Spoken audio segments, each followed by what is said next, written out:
Desafíos de China en el siglo XXI, cuya edición se realiza en memoria del doctor Eugenio Anguiano Rocha.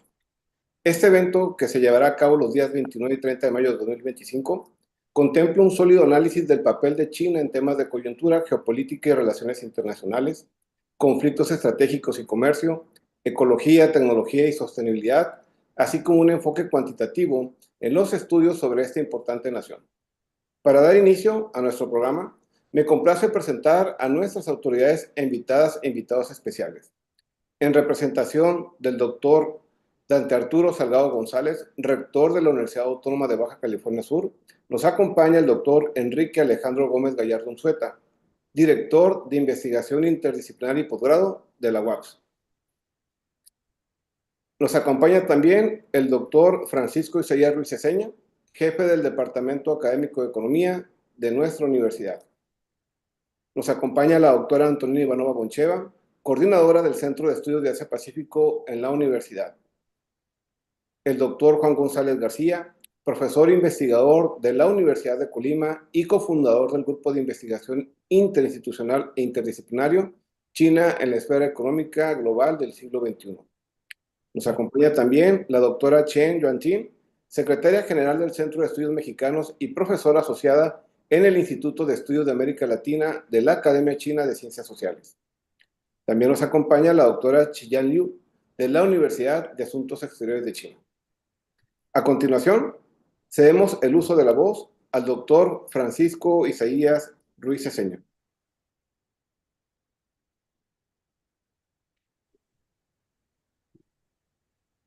Buena tarde a todos, buena tarde. Bueno, primero agradecer al doctor Alberto Torres por la invitación a este noveno Seminario Internacional Desafíos de China del siglo XXI.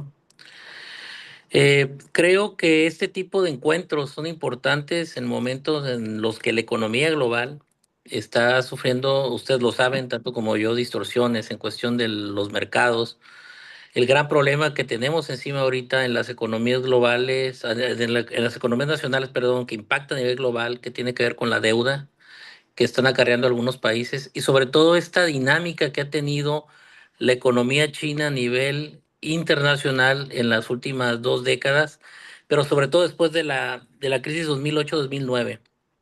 Creo que para nosotros como mexicanos es importante, sobre todo porque abre como siempre lo hemos dicho, un área de oportunidad muy grande, no solo para los negocios, sino también para lo que viene siendo la parte cultural. Este intercambio de ideas es importante para poder nosotros establecer mecanismos en los cuales esos trabajos en Asia Pacífico sean trascendentales no solo para nuestros estudiantes, sino también nosotros enriquecernos como académicos y, bueno, sobre todo los que estamos orientados en esta área.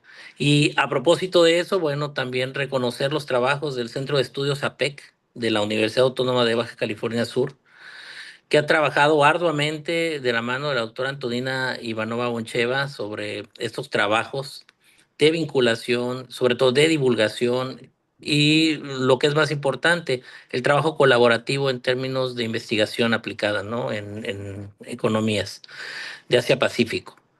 También recordar que este encuentro es in memoriam del doctor Eugenio Anguiano Roch, cuya trayectoria como economista diplomático y académico ha sido importantísimo para establecer este tipo de análisis. Y sin mayor preámbulo, bueno, quiero agradecer la presencia de todos nuestros colegas que estamos aquí reunidos para este trabajo, reiterando que los frutos del mismo sean lo suficientemente eh, productivos en el futuro para poder ir entendiendo estas dinámicas que nos ha impuesto el mercado, que nos imponen los actores, pero sobre todo que nos imponen las nuevas narrativas que han surgido sobre todo con la llegada de Donald Trump en Estados Unidos y que a nosotros como México nos ponen en una situación al igual que China, donde tenemos que buscar mecanismos de alianza, de estrategia, pero sobre todo diversificación. Agradezco entonces de vuelta a todos ustedes, en especial a mi amigo el doctor Alberto Torres, por esta invitación. Buena tarde. Muchas gracias, doctor Francisco Isaías Ruiz Ceseña. A continuación, cedemos el uso de la palabra a la doctora Antonina Ivanova Boncheva, coordinadora del Centro de Estudios APEC de la Universidad Autónoma de Baja California Sur. Buenos días a todos de China, buenas tardes a todos de México. Estoy muy complacida a saludar a todos los aquí presentes de nombre de los integrantes del Centro de Estudio APEC de la Universidad Autónoma de Baja California Sur. Estamos muy complacidos que podemos fungir como coorganizadores de este noveno Seminario Internacional, Desafíos de China en el siglo XXI, junto con el Grupo de Investigación Interinstitucional e Interdisciplinario China en la esfera de la economía global del siglo XXI. Las relaciones entre México y China son muy fuertes, con una larga historia de cooperación en comercio, inversión y cultura. Entonces, China es el segundo socio comercial más grande de México a nivel mundial, y también la relación se ha reforzado en los últimos años a través de iniciativas como la Comisión Binacional Permanente. Hemos tenido un crecimiento sostenido en las importaciones, un aumento sostenido de las inversiones, y un dato muy importante es que mientras que en 2000 tuvimos importaciones de China que ascendían a 1.7% de las importaciones totales, en 2024 este porcentaje se eleva a 20.6%, mientras que al mismo tiempo con Estados Unidos en 2000 hemos tenido 73.1% de importaciones, y en 2024 este porcentaje disminuye a 40.3%. Esto es algo que tenemos que tener en cuenta cuando queremos reubicar nuestras economías, tanto México como China, en el nuevo contexto de las políticas de Estados Unidos y del presidente Trump. Aparte de las importaciones, los que vienen de China están permitiendo también que México fortalezca su capacidad exportadora, pues varios productos son productos intermedios que entran en productos finales que luego México está exportando. Tenemos también una parte muy importante a mencionar en esta colaboración, y es la acción climática. China ha emprendido un camino muy pronunciado hacia la neutralidad en las emisiones de carbono, que abrirá nuevas vías de desarrollo. De hecho, China, cuando se salió el presidente Trump en su primera administración de los acuerdos climáticos internacionales, se consolidó como un líder global en esta acción climática. Está fomentando avances en la energía, en la industria, en transporte, en las ciudades y en el uso de suelo, que son algunos ejemplos muy positivos para nuestro país también. Una parte muy importante también que puede aprender México de China, que China está haciendo muy importantes avances en adaptación, puesto que una quinta parte de la población de China está ubicada en ciudades costeras que aportan un tercio del Producto Interno Bruto, y tiene avances muy sólidas en prevención de desastres, en cómo afrontar la elevación del nivel del mar, las inundaciones, los ciclones, etcétera. Otro elemento muy importante es el avance de China en el ámbito de finanzas verdes, con importantes incrementos en préstamos y bonos verdes, y se fomenta también la innovación tecnológica, el uso de inteligencia artificial, etcétera, lo que refleja un compromiso con la sostenibilidad y una transición hacia una economía baja en carbono. Entonces, también quisiera mencionar la iniciativa china de la Franja y la Ruta, que se fomentó desde el año 2013, pero en año 2017 entra en la Constitución de China y está contemplando apoyos verdes en tecnología, en la infraestructura, en justicia climática para las poblaciones más vulnerables. Y en esta iniciativa ya participan 20 países de América Latina también. Entonces, aparte de las colaboraciones con México y de ser un ejemplo de varias oportunidades para México, China también lo es para varios países de América Latina, aparte de los otros continentes como África y Asia. Entonces, vemos que además de todo esto, tenemos una muy fuerte colaboración académica, colaboración cultural, que se refleja en las obras que se van a presentar en este seminario tan importante. Y también estoy muy satisfecha que este seminario se está dedicando a la memoria del embajador Eugenio Anguiano Roche, que es un excelente académico, economista, embajador y también un gran amigo de todos nosotros. También quiero desear a todos que participan en el seminario que este sea un avance hacia un futuro verde, sostenible, inclusivo, que garantice la salud planetaria y el bienestar de todos los habitantes de nuestro planeta. Muchas gracias. Agradecemos las palabras de la doctora Antonia Ivanova y acto seguido el doctor Juan González hará uso de la voz. Adelante, doctor. Sí, cómo no. Muchas gracias, doctor Alberto Francisco, doctora Antonina, coorganizadores de este seminario junto con su servidor.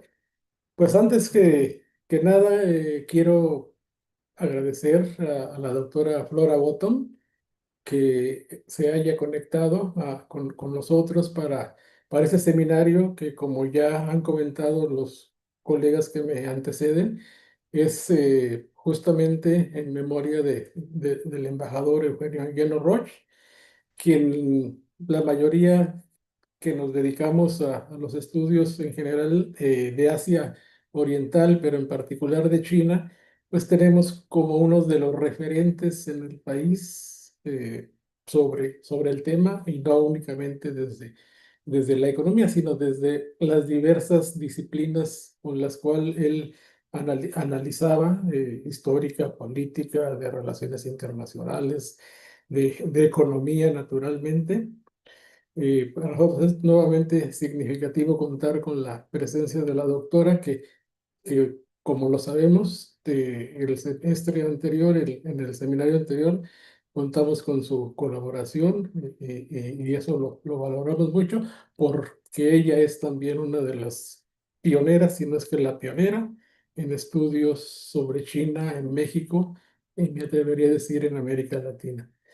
El grupo de investigación está entrando en su quinto año, en su segunda etapa, que buscamos internacionalizarlo. De hecho, hace 3 seminarios lo cambiamos de nacional a internacional porque cada vez se está viendo participación de colegas del exterior. Para quienes se conectan por primera vez, el grupo, además de estos seminarios, es la base de una revista, de la revista China Global Review, que está poco a poco teniendo un espacio también en los temas inter o multidisciplinarios de China, y también una importante producción editorial con libros que están online y que algunos, el último de ellos tuvo el apoyo de la editorial del Colegio de México, que coordinó el maestro Alfonso Mercado junto con su servidor.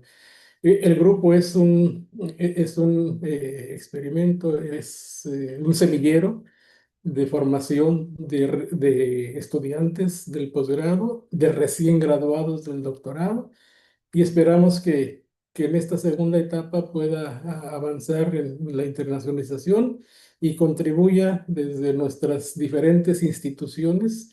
Alrededor de 17 instituciones ya están formando parte del grupo que es interinstitucional, y alrededor de 40 interesados e interesadas, investigadores, estudiantes en formación en este tema tan apasionante para quienes estamos en él de China.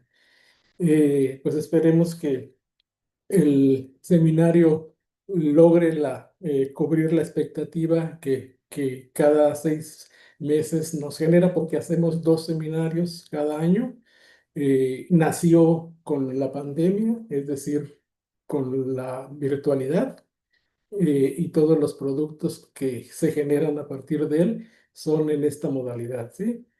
Eh, pues no quisiera extenderme porque, de acuerdo con el programa, creo que ahora corresponde la semblanza del tan querido y recordado y apreciado embajador Eugenio Anguiano.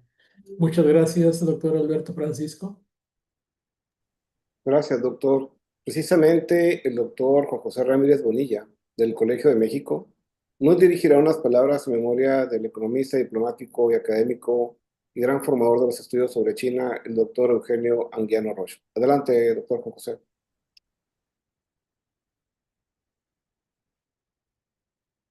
Gracias, muy buenas tardes, muy buenos días.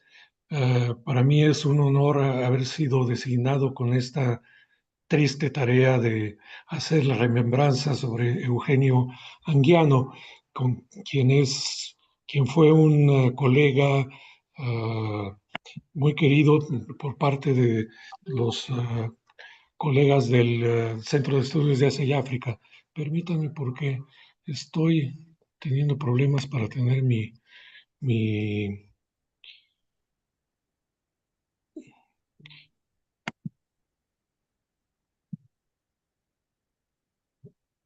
Listo, ahí está bien, ¿verdad? Correcto, doctor. Sí.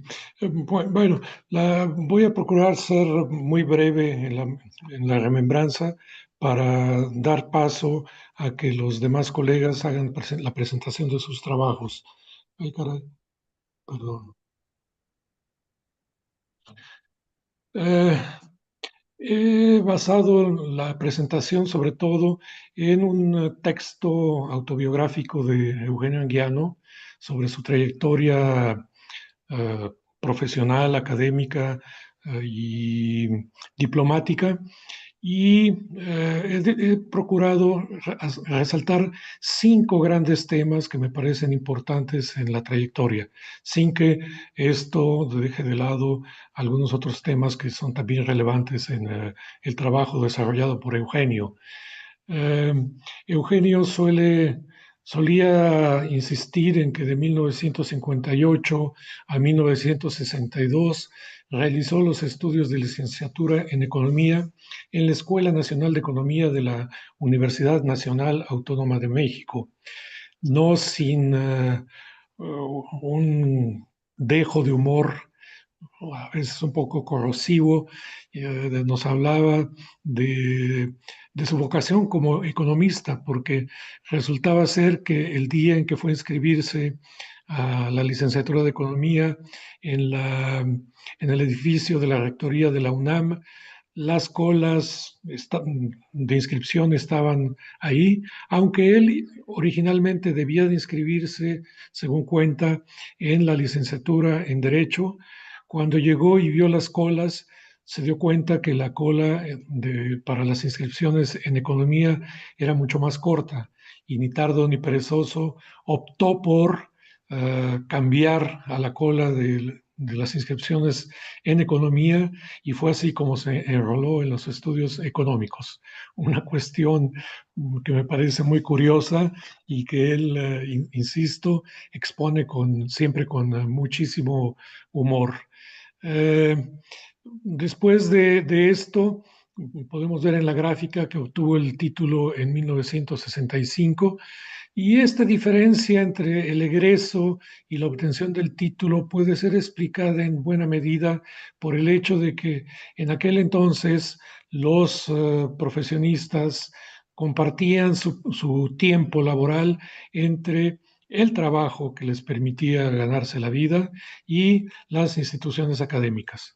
La carrera de profesor de tiempo completo en las instituciones de educación superior fue un poquito más tardía y durante esta fase inicial, Eugenio compartió en permanencia siempre su trabajo laboral con las actividades académicas, y esto lo veremos más adelante.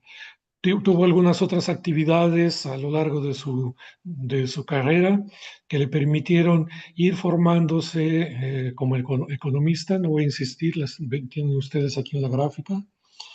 Y el segundo punto que interesa destacar es la experiencia laboral de Eugenio. Comenzó trabajando en el First National Citibank y a partir de 1961 hasta 1970 trabajó en la Secretaría de Hacienda y llegó hasta el puesto de analista fiscal, hasta jefe de departamento. Y en julio de 1967 se convirtió en subjefe del Departamento de Política Comercial. En 1979-1981 también se desempeñó en la Secretaría de Relaciones Exteriores. Fue director de Asuntos Económicos Internacionales, como él lo subraya. Fue asesor del secretario de Jorge Castañeda y Álvarez de la Rosa y suplente del licenciado Porfirio Muñoz Ledo como representante permanente de México ante el Consejo de Seguridad de las Naciones Unidas. Muy pronto su carrera profesional sufrió un vuelco. Eugenio suele decir que no sabe bien a bien cómo fue que fue enrolado en la diplomacia mexicana, aunque lo cierto es que la cercanía con personajes políticos permite encontrar explicaciones a ese giro drástico que dio en su carrera profesional. El punto es que en 1971 fue designado como embajador plenipotenciario de los Estados Unidos mexicanos ante el gobierno de la República de Costa Rica. Fue un breve paso por Costa Rica porque a la vuelta del año, en 1972, fue designado como el primer embajador de los Estados Unidos mexicanos ante el gobierno de la República Popular China. Y esto le permitió iniciar una carrera a la cual, sobre China, a la cual dedicaría prácticamente el resto de su vida. Lo veremos más adelante sobre su trayectoria académica y sobre todo sobre su obra intelectual. Después durante una breve pausa, estuvo fuera de los círculos diplomáticos, pero en 1982-1987 fue designado por segunda ocasión como embajador de los Estados Unidos mexicanos ante el gobierno de la República Popular China. Y con esto sentaba el precedente no solamente de haber sido uno de los embajadores más jóvenes designados por el lado del gobierno mexicano, sino también el haber sido designado 2 veces como responsable ante el mismo gobierno.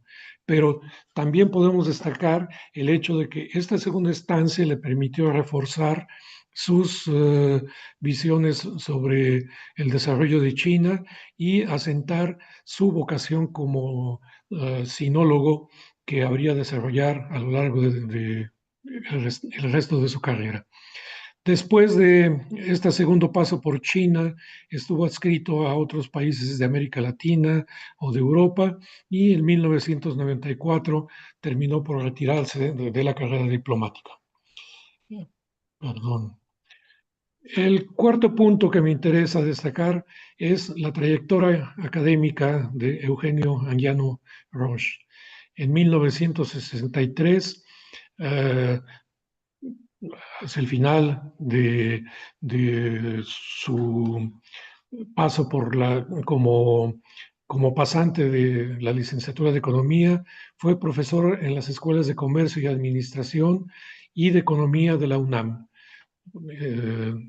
siendo profesor en varias de las materias impartidas en estas escuelas de la Universidad Nacional Autónoma de México. De enero del 77 a julio del 79 realizó su primera estancia en el Colegio de México y aquí estuvo a cargo de los temas de la historia política internacional de China y el sudeste asiático y temas de energía vinculados con la República Popular China. Con esto daba los primeros pasos en su especialización en los temas relacionados con China. Más tarde, cuando terminó ya su trabajo académico, volvió a una segunda estancia en el Colegio de México, más prolongada, y de julio del 94 a noviembre de 2008 fue profesor investigador del Centro de Estudios de Asia y África, donde se desempeñó como coordinador del programa de estudios APEC, es decir, el primer centro de estudios APEC de México, y del cual dependió eh, el reconocimiento de otros centros adscritos a otras universidades mexicanas como centros de estudios APEC. Fue también editor del Anuario Asia-Pacífico, al cual le dedicó durante algunos años buena parte de su tiempo, y durante 2000-2003 fue director del Centro de Estudios de Asia y África. Todos los colegas del centro lo recordamos con mucho cariño y lamentamos su desaparición. En 2007 obtuvo la cátedra extraordinaria Octaviano Campos Salas en la Facultad de Economía de la UNAM mediante un concurso de oposición ganado abiertamente. En 2009 se incorporó al Centro de Investigación y Docencia Económicas, donde continuó especializándose en los temas de China. Finalmente, el último punto que me interesa destacar es la obra intelectual.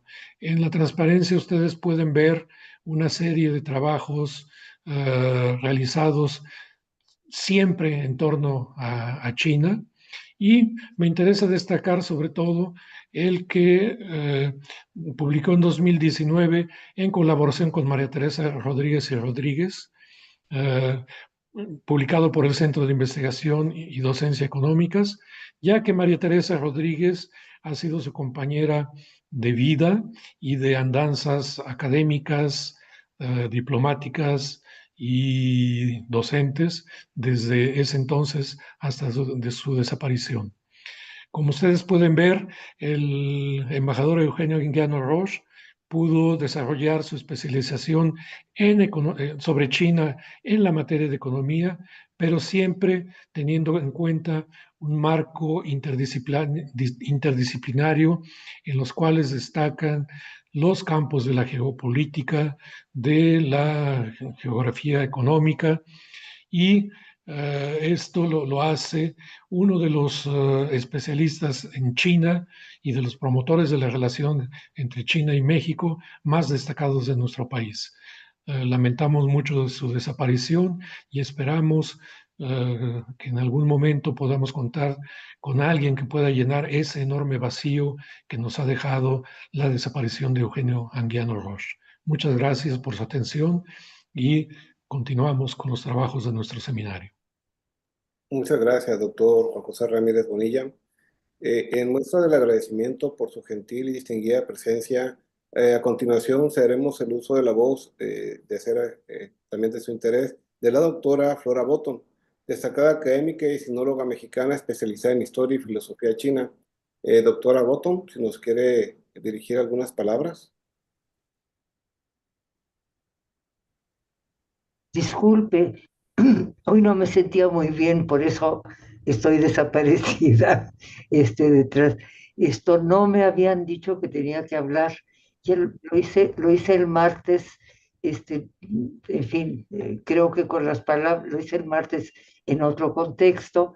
Me parece que el doctor Ramírez Bonilla lo hizo magistralmente y yo creo que resumió en poco tiempo algunas de las algunas de las características destacadas de Eugenio Anguiano, a quien todos extrañamos y lamentamos su ausencia.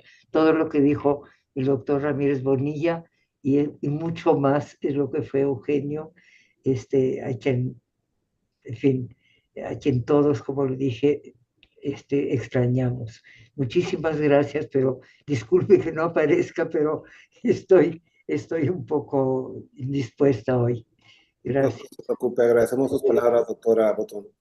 Finalmente, para dar formalmente por inauguradas estas actividades, el doctor Enrique Alejandro Gómez Gallardo Unzueta, en representación del doctor Arturo Salgado González, rector de la Universidad Autónoma de Baja California Sur, hará las cortesías formales para la inauguración. Adelante, doctor Enrique Alejandro Gómez. Sí, muchas gracias, estimado doctor Torres. Bueno, antes que nada quiero compartirles con mucho gusto un afectuoso saludo de parte de nuestro rector, el doctor Dante Arturo Salgado González.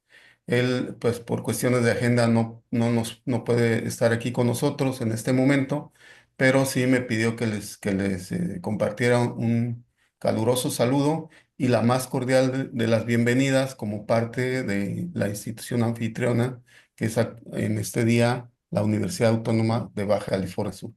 Bueno, y también pues me gustaría comentar que, bueno, ya los que me antecedieron lo han dicho con palabras más precisas, pero sin duda el entorno económico y sobre todo del comercio internacional actual, pues nos impone nuevos retos, nuevas oportunidades para tener una mejor colaboración entre las naciones.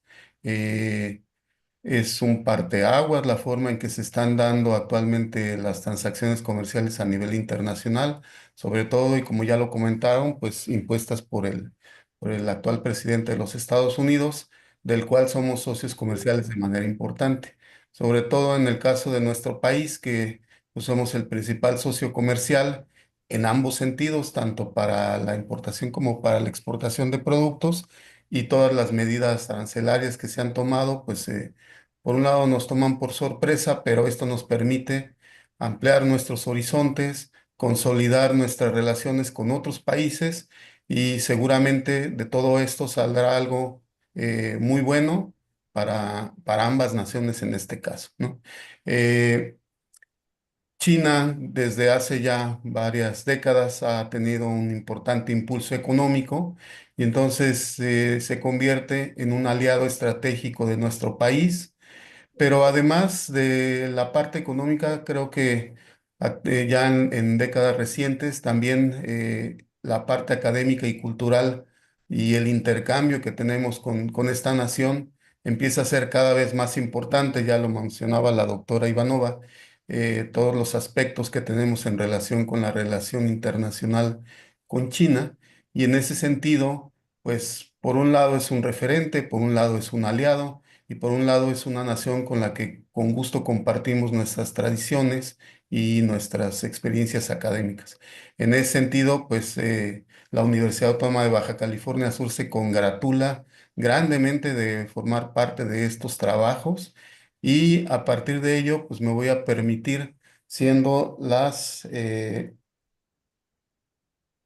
17 horas con 34 minutos, declarar inauguradas formalmente las actividades del noveno Seminario Internacional Desafíos de China en el siglo XXI. Seguramente estas actividades tendrán una gran productividad, serán muy útiles para los que participan en las mismas de manera directa, pero también de manera indirecta a través de la transmisión que se está haciendo y de los resultados y las publicaciones y las colaboraciones que se deriven de este evento. Entonces, simplemente no me queda más que felicitarles, enhorabuena, les deseo la mejor de las suertes y pues les agradezco su atención. Muchas gracias. Muchas gracias, estimado doctor Enrique Alejandro Gómez Gallardo Unzueta.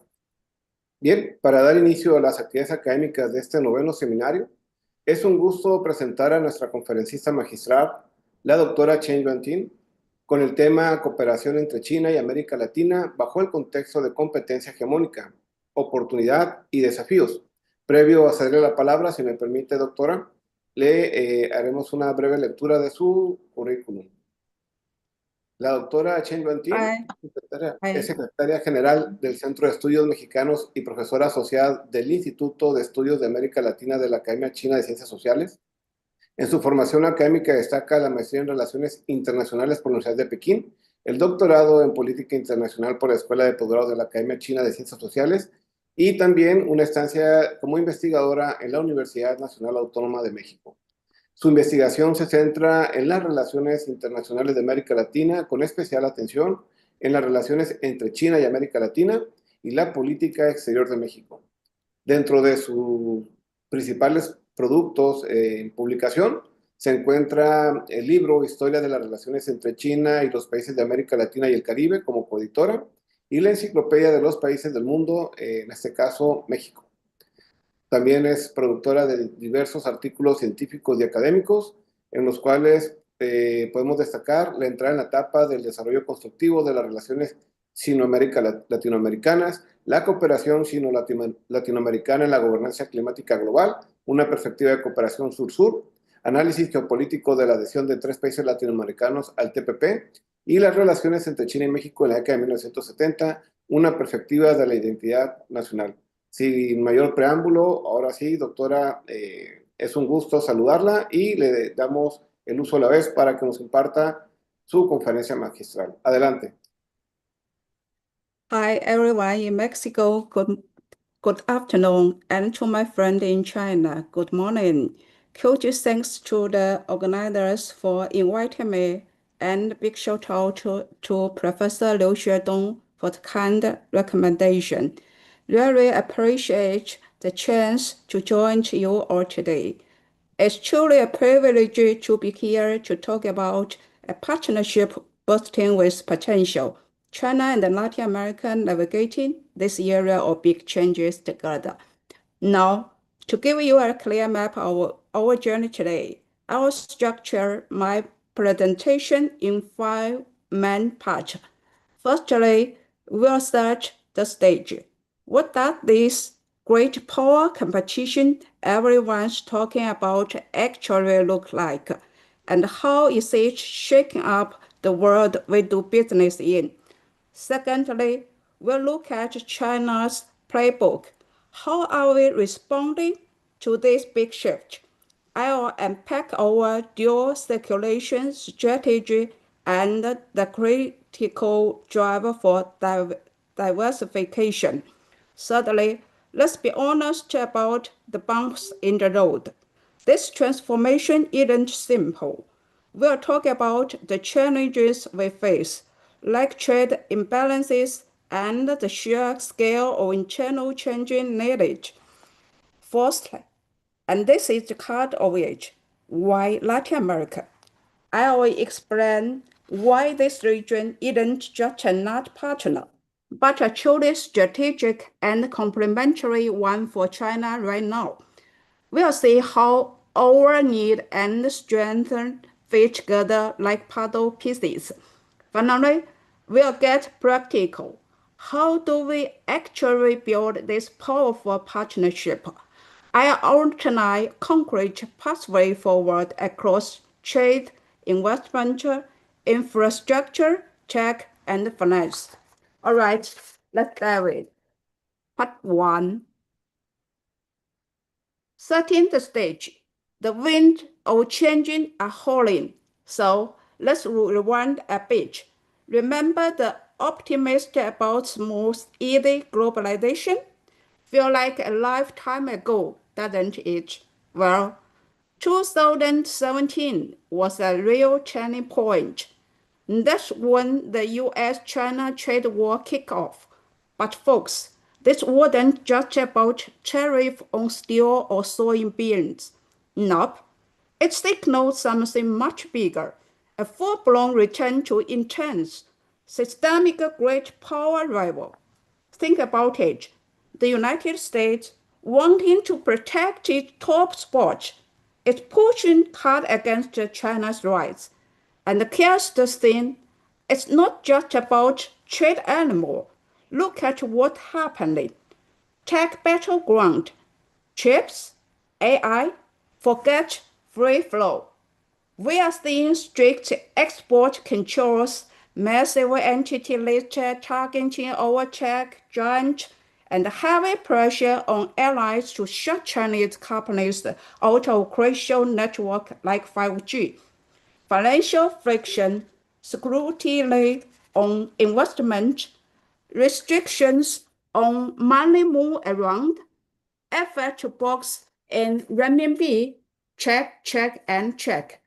Rulemaking rivalry. Whose digital rules? Whose climate standards? Whose trade model wins? We've got competing visions everywhere. And the ripple effect, they're huge and messy. Fragmentation. Global trade and investment are getting chunkier, more regional, less connected. Supply chains that are being torn up and reworked based on politicals, not just efficient. Think splinter for trade. Protectionism on steroids, fuel dependence and big trade gap is fuel tariff, subsidies, and sneak non-tariff barriers popping up everywhere. The WTO is pretty much stuck. The great supply chain shuffle, nearshoring, friendshoring, de-risking, these aren't just buzzwords. They're really boardroom strategies rewriting decade-old globe links. It means uncertainty and cost headache for everyone. Geopolitical hate rising.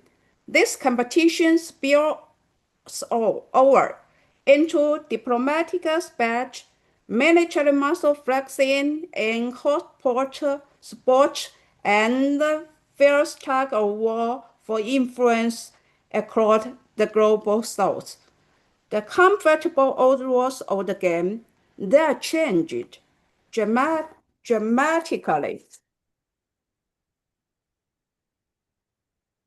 Part 2, China's navigation strategy, building a steady ship for storm seas.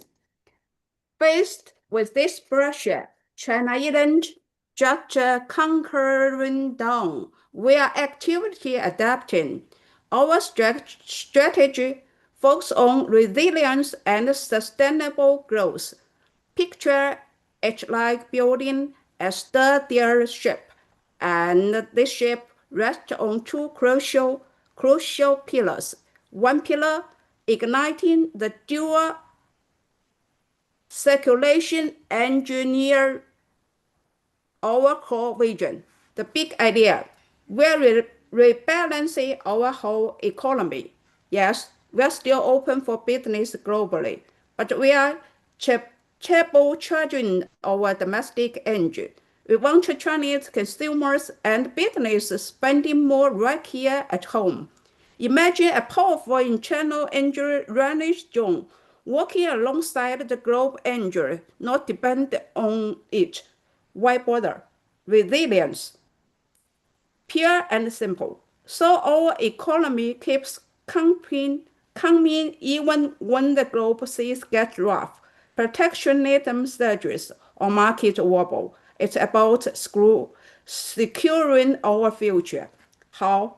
It's deep work, not quick fixed. Putting money in pocket, taxi tricks, pushing wages up, stronger safety net so people feel secure enough to spend, closing the gap, making income distribution fairer to unlock the spending power of regular folks, boosting service, moving beyond just making stuff to high-value service, finance, healthcare, ULAMD staff, and natural drive domestic spending. Feeling new trend, big bet on green tech and digital work, creating fresh market and ways to spend. Reviving the countryside, major investment in rural areas, infrastructure, farming tech, e-commerce, logistics to bridge the city-country gap and tap a huge consumer base. The urgency meter is high. The 2024 Central Economic Work Conference said expanding domestic demand is job number one. Relying only on export and big infrastructure splurges, that's models involving. The other pillar, diversification. Don't put all your eggs in one basket, especially a shaking one. Widening our circle, we are energetically building stronger trade and investment ties beyond the US, South Asia's key hub, Africa, immense potential. Europe, vital partner, and crucially, vibrantly. Latin America is stepping up as a strategic anchor. The clubs that country work around. Business are smart. When U.S. tariffs cut direct export, many Chinese manufacturers got creative to move final assembly to places like Vietnam or Big One, Mexico. Ship components from China, assemble locally, then ship finished goods tariff-free or cheap to the U.S. The unexpected twist, deeper ties. Far from cutting China out, this adaptation actually pulled us closer to these third countries. Mexico tells and tell. Mexico export to the U.S. boomed, sure, but guess what also grew with export? Mexico import of Chinese parts and materials. China's slice of Mexico total import grew from 17.6% in 2017 to 19.1% in 2023. Chinese investment in Mexico exploded from $170 million to $1.08 billion. The takeaway. This monthly reality shows one thing loudly and clear. In our deeply linked world, completely decoupling is really tough, often backfires, and costs a fortune. Supply chains find new paths, then don't vanish. Political pressure changes how trade flows. Not always it flows. Efficiency and market access usually find a way. And let's look part 3.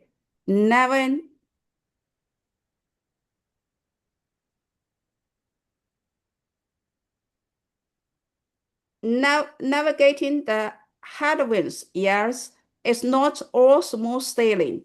This strategic shift is essential and full of promise. But let's be real, not a walk in the park.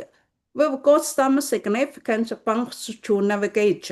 First, the persistent surplus headache. Our shift kept export growing, but often just moved the surplus elsewhere. Our overall trade surplus hit a massive $919 billion in 2024, a new record. The U.S. share is down, but guess what?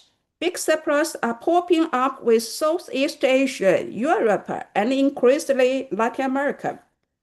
History repeats, QG sustainable surplus have always caused friction. Remember U.S.-Japan in 80s,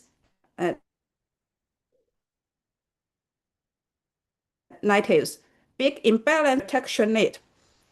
The southern angle. Our trade with many global South friends, including Latin America, is often lopsided.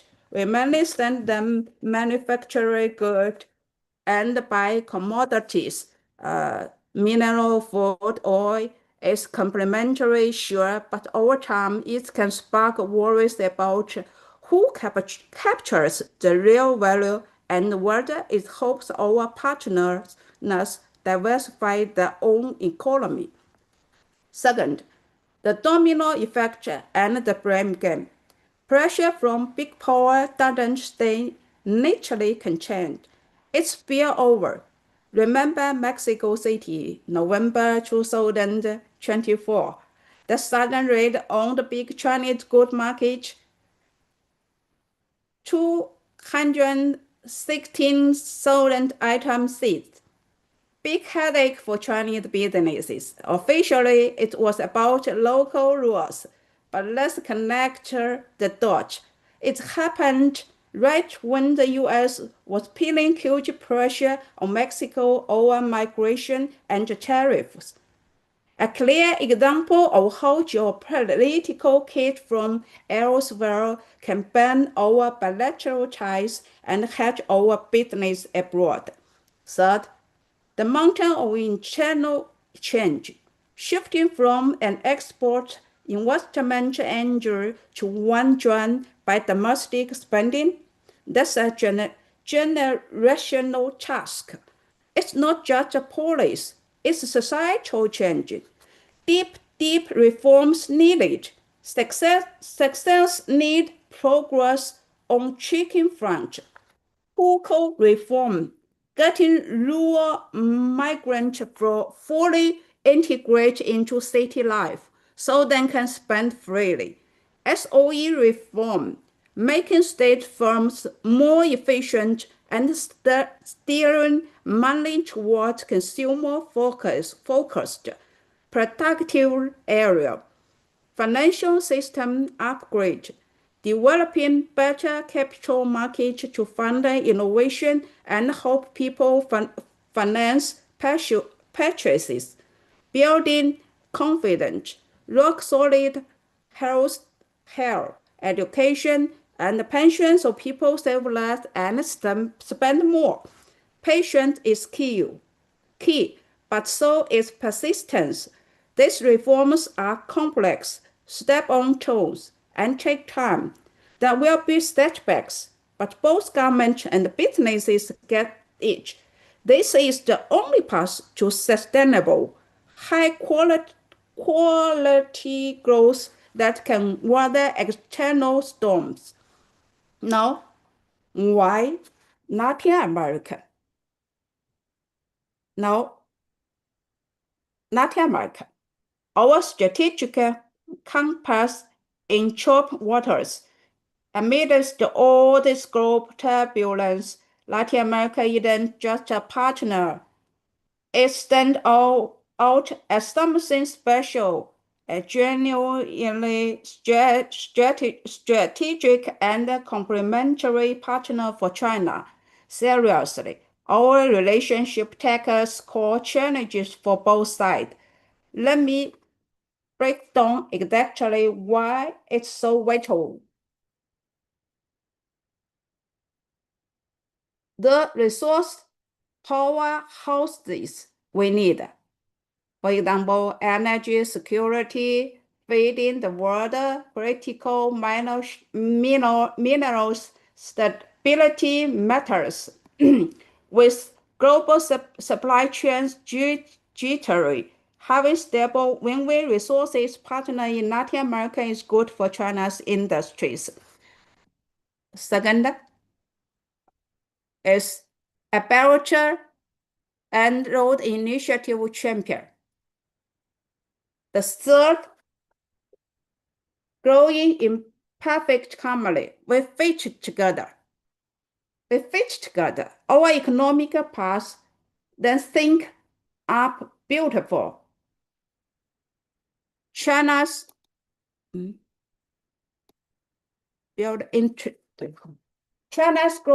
growing appetite, our dual circulation push, especially boosting domestic spending, create massive new markets for Latin American.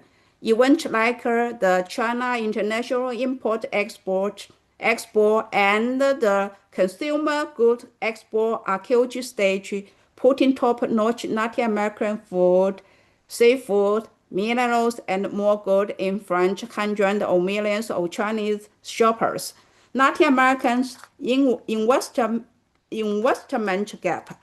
Many economies here struggle with low savings and investment, holding back productivity and infrastructure. Enter China's going global strategy. It brings crucial foreign investment and is not just digging stuff up anymore. More and more, it's in manufacturing, car parts, electronics, clean energy, and tech. This investment helps Latin American boost productivity, create jobs, diversify exports, fund vital infrastructure, win-win. China diversifies its batch and build partnership. Latin American get the capital is desperately needed to grow. Fourth, build industry together, co-industrialization. Latin Americans grow. Many nations want to join factories to move up the value chain. Reindustrialization, rely less on raw materials, and formalize the large informal sectors. This is key for stable, fair growth. China's tech muscle. We got world-class skills and skill and in advanced manufacturing, EVs, machinery, gadgets, digital tech, 5G, e-commerce, fintech, and smart infrastructure. The collaboration goldmine. Team up, joint venture setting up plant in Latin American, Chinese tech, plus capital meet local workers, plus market access. Infrastructure equals foundation, modern port, logistics hubs, industrial park built with Chinese hope director support Latin Americans' factory dreams. Digital leapfrog, partnering on broadband, e-governmental digital payment that can fact-check Latin Americans' digital shift and formalization. Skills transfer, training and tech sharing within project building local talent. This helps Latin America build modern, resilient industries while helping China build more spread out, secure supply chains. And sharing the know-how, knowledge partner. It's way more than just staff and buildings. Science and tech bridges. Programs like the China-Latin America Science and Technology Partnership Plan and the China-Latin America Young Scientists Exchange are building vital people links and brand power sharing. What's next? Joint labs. China-Latin American tech transfer centers, big tech demo project, smart farming, clean energy, great health, joint science parks, sharing innovation policy tips. This builds the bedrock for long-term innovation-led growth for both of us, anchoring supply chains in a spread world. The U.S. nearshoring push.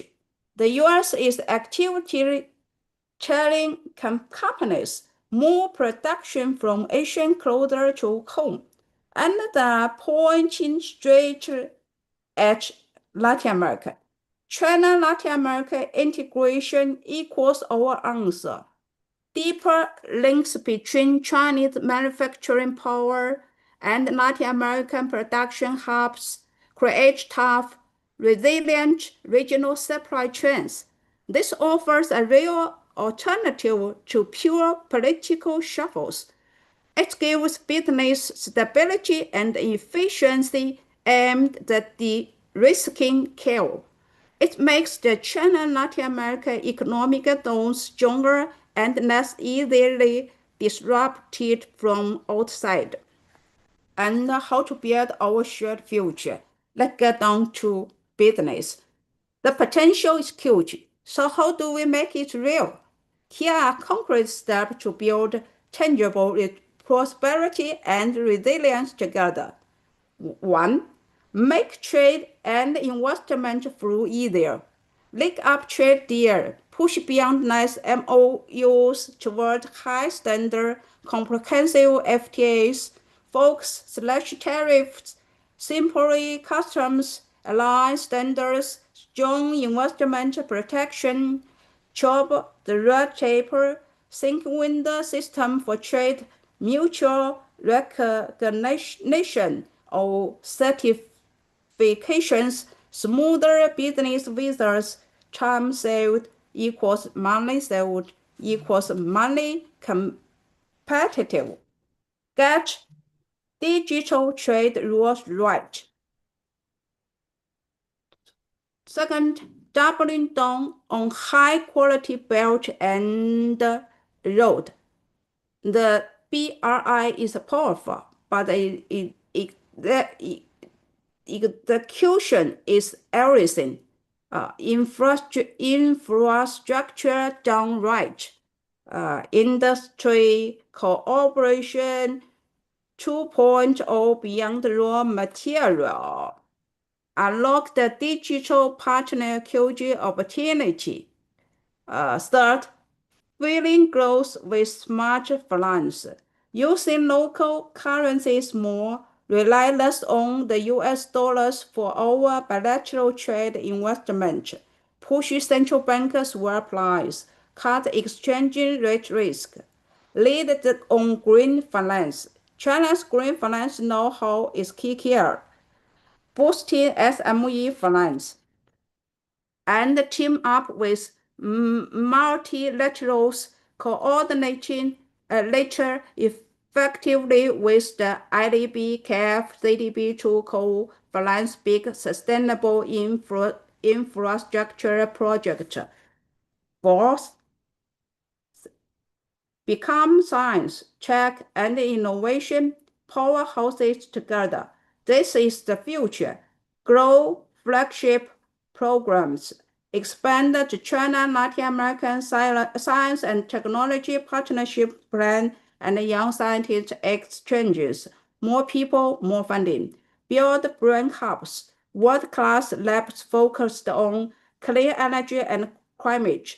Precision agriculture. Public health, digital check, create a check matchmaker, launch a China Latin America Technology Transfer Center to systematically connect Chinese tech with Latin American need.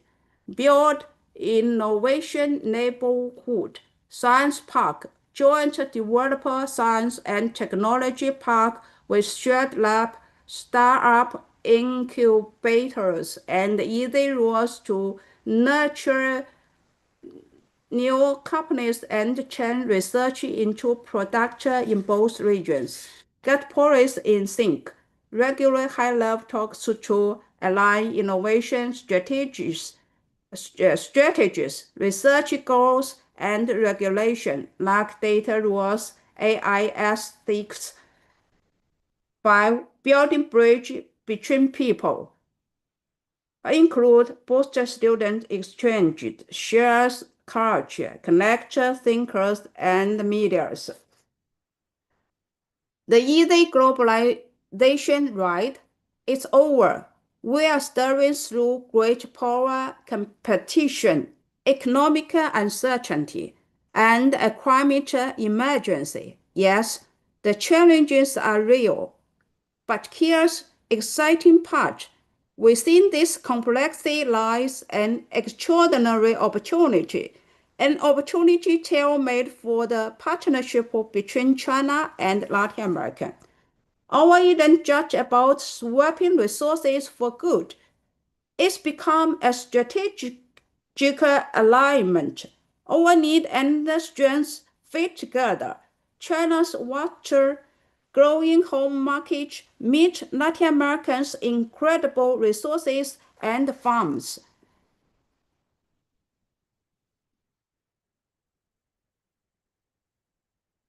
And China's tech and factory power meet Latin American dive to building model industries. China's need for diverse, tough supply chains meet Latin America's prime location as a nearshoring hub. Both of us are dead serious about development, lifting people up, and a fairer world order based on mutual respect. This partnership is about building bridges, not walls. It's about creating growth that lift people everywhere. It's about creating supply chains that can take a punch. It's about team up on innovation to beat shared challenges like climate change. Fundamentally, it's about proving win-win cooperation isn't just nice. It's essential and powerful in today's world. Let's grab this moment with both hands, wisely and firmly. Let's build this bridge of prosperity, innovation, and shared progress across the Water Pacific.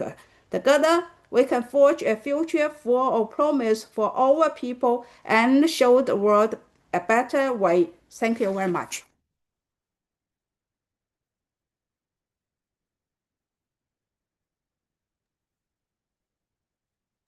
That's all. Agradecemos la presentación de la doctora Chen Yuantin, en la cual nos ha brindado excelentes reflexiones a profundidad sobre el tema de cooperación entre China y América Latina, estableciendo también, además de los desafíos, las significativas áreas de oportunidad para incrementar la cooperación en este contexto global. A continuación, le cederemos el uso de la voz a nuestra conferencista internacional. Previo a ello, quisiera preguntar al doctor Samit o al doctor Juan González si en redes hay alguna pregunta para la doctora Chen.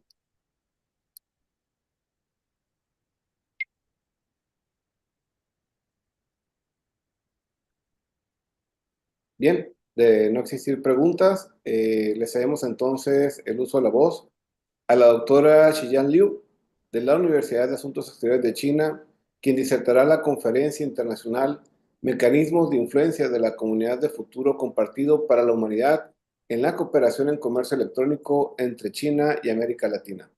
Previo a cederle el uso de la voz, haremos una breve reseña curricular de la doctora Xiyan Liu. Es profesora en español desde 2015 en la Facultad de Lenguas Extranjeras de la Universidad de Asuntos Exteriores de China. Su labor académica se centra en la adquisición de lenguas extranjeras, la traducción e interpretación, la interculturalidad y las relaciones entre China y los países hispanohablantes. En su formación académica destaca el doctorado en traducción, interpretación y estudios interculturales por la misma Universidad Autónoma de Barcelona. Entre sus competencias lingüísticas, además de su lengua materna, que es el chino, se encuentra el español y el inglés. Ha publicado numerosos artículos científicos en revistas internacionales y participado en conferencias especializadas, abordando temas como la enseñanza de idiomas, la tecnología educativa, la formación de traductores, las relaciones China-América Latina y estudios interculturales. Entre sus publicaciones recientes destacan estudios sobre el comercio electrónico entre China y México, la imagen de China en medios latinoamericanos y la enseñanza del español en China. Además, cabe mencionar que ha traducido obras de relevancia como el Plan Quinquenal de la 14º de China y el Diccionario Xinhua. Ha participado como intérprete simultánea en foros internacionales de alto nivel, incluyendo el Foro Cultural de Beijing en 2024 y la Conferencia de Comercio Electrónico CIFCIP 2023. Adelante, doctora Liu Xiyan. Thank you very much. Esteemed colleagues, doctors, researchers, good evening in Mexico and good morning in China. It is truly an honor to be here today at the research seminar Desafíos de China en el siglo XXI. And I would like to begin by expressing my sincere gratitude to the organizing committee for bringing us together, and also a special gratitude for Dr. Juan González Garcia for the warm invitation. Conferences like this are invaluable, not only for advancing our field, but also for fostering the connection and collaboration that drive meaningful progress. Today, I'm delighted to share my research entitled Mechanisms of Influence of the Global Committee of Shared Future on E-commerce Cooperation between China and Latin America. My presentation is divided into 5 parts. First of all, we begin by an introduction. And then we will discuss about the vision of global community of shared future and China-led e-commerce cooperation. In this part, we will discuss about the connotation of this concept of global community of shared future, and also the relation between this vision and the China-led e-commerce cooperation. And thirdly, we will analyze of the main mechanisms of influence of this concept to the e-commerce cooperation. And fourthly, we will realize a case study of Mexico's Digital Village project to see how the mechanism will influence the practical collaboration. And finally, we will reach to a conclusion. The concept of a community of shared future for mankind is a new international relation idea proposed by China, aiming to address global challenges and promote collective prosperity through cooperation and sharing. This concept is particularly significant in economic cooperation, especially in the field of e-commerce, which is closely tied to China's collaboration with Latin American countries. In recent years, cooperation in e-commerce between China and Latin America has grown significantly, encompassing agriculture product exports, technical support, and market expansion. This research will provide a detailed analysis of the relationship between this concept and e-commerce cooperation, as well as examine its primary impact mechanisms and pathways. The State Council Information Office of China released the white paper, A Global Community of Shared Future, China's Proposals and Action, in September 2023. The concept of a global community of shared future has deep roots in China's profound cultural heritage, which values the primary of harmony and harmony within diversity, pursues the ideal of harmony and solidarity between common progress, and embraces cultural diversity and global harmony. The white paper states that to build a global community of shared future, all peoples, all countries, and all individuals, our destinies being interconnected, must stand together in adversity and through thick and thin, navigating towards greater harmony on this planet that we call home. We should endeavor to build an open, inclusive, clean, and beautiful world that enjoys lasting peace, universal security, and common prosperity, turning people's longing for a better life into reality. The concept of community of shared future for mankind was first proposed by President Xi Jinping in 2013 at Moscow State Institute of International Relations, emphasizing that countries should foster partnerships based on mutual trust, mutual benefits, equality, and collaboration in the context of globalization. This context was further developed in 2015 into a 5-in-1 framework, encompassing political mutual trust, economic win-win cooperation, cultural mutual learning, collective security, and ecological co-protection. In Latin America, this concept has been operationalized through the Belt and Road Initiative. In 2018, the second ministerial meeting of the China Salad Forum adopted a special statement on the Belt and Road Initiative, incorporating Latin America into the BRIC cooperation framework. By 2023, China had signed BRIC cooperation agreements with 19 Latin American countries, accounting for 56% of the 34 countries in the region. This cooperation framework has laid the foundation for deepened collaboration in the field of e-commerce. The white paper also indicates 5 pathways for a shared future, which includes, first of all, inclusive economic globalization, which means promotes open, balanced globalization that benefits all nations, rejects protectionism, and ensures fair participation for developing countries, avoid decoupling, and prioritize tech cooperation with ethical safeguards. Secondly, peaceful development, reject hegemony and power politics, pursue stability through dialogue and win-win cooperation. China commits to non-expansionism and urges others to follow this path. Thirdly, equitable international relations, build ties on mutual respect, fairness, and shared gains. Major powers should lead responsibly, not dominate, strengthen partnerships with developing nations. Fourthly, genuine multilateralism, uphold the UN-centered global order, oppose bloc politics, and ensure equal participation in governance, reject Cold War-style division.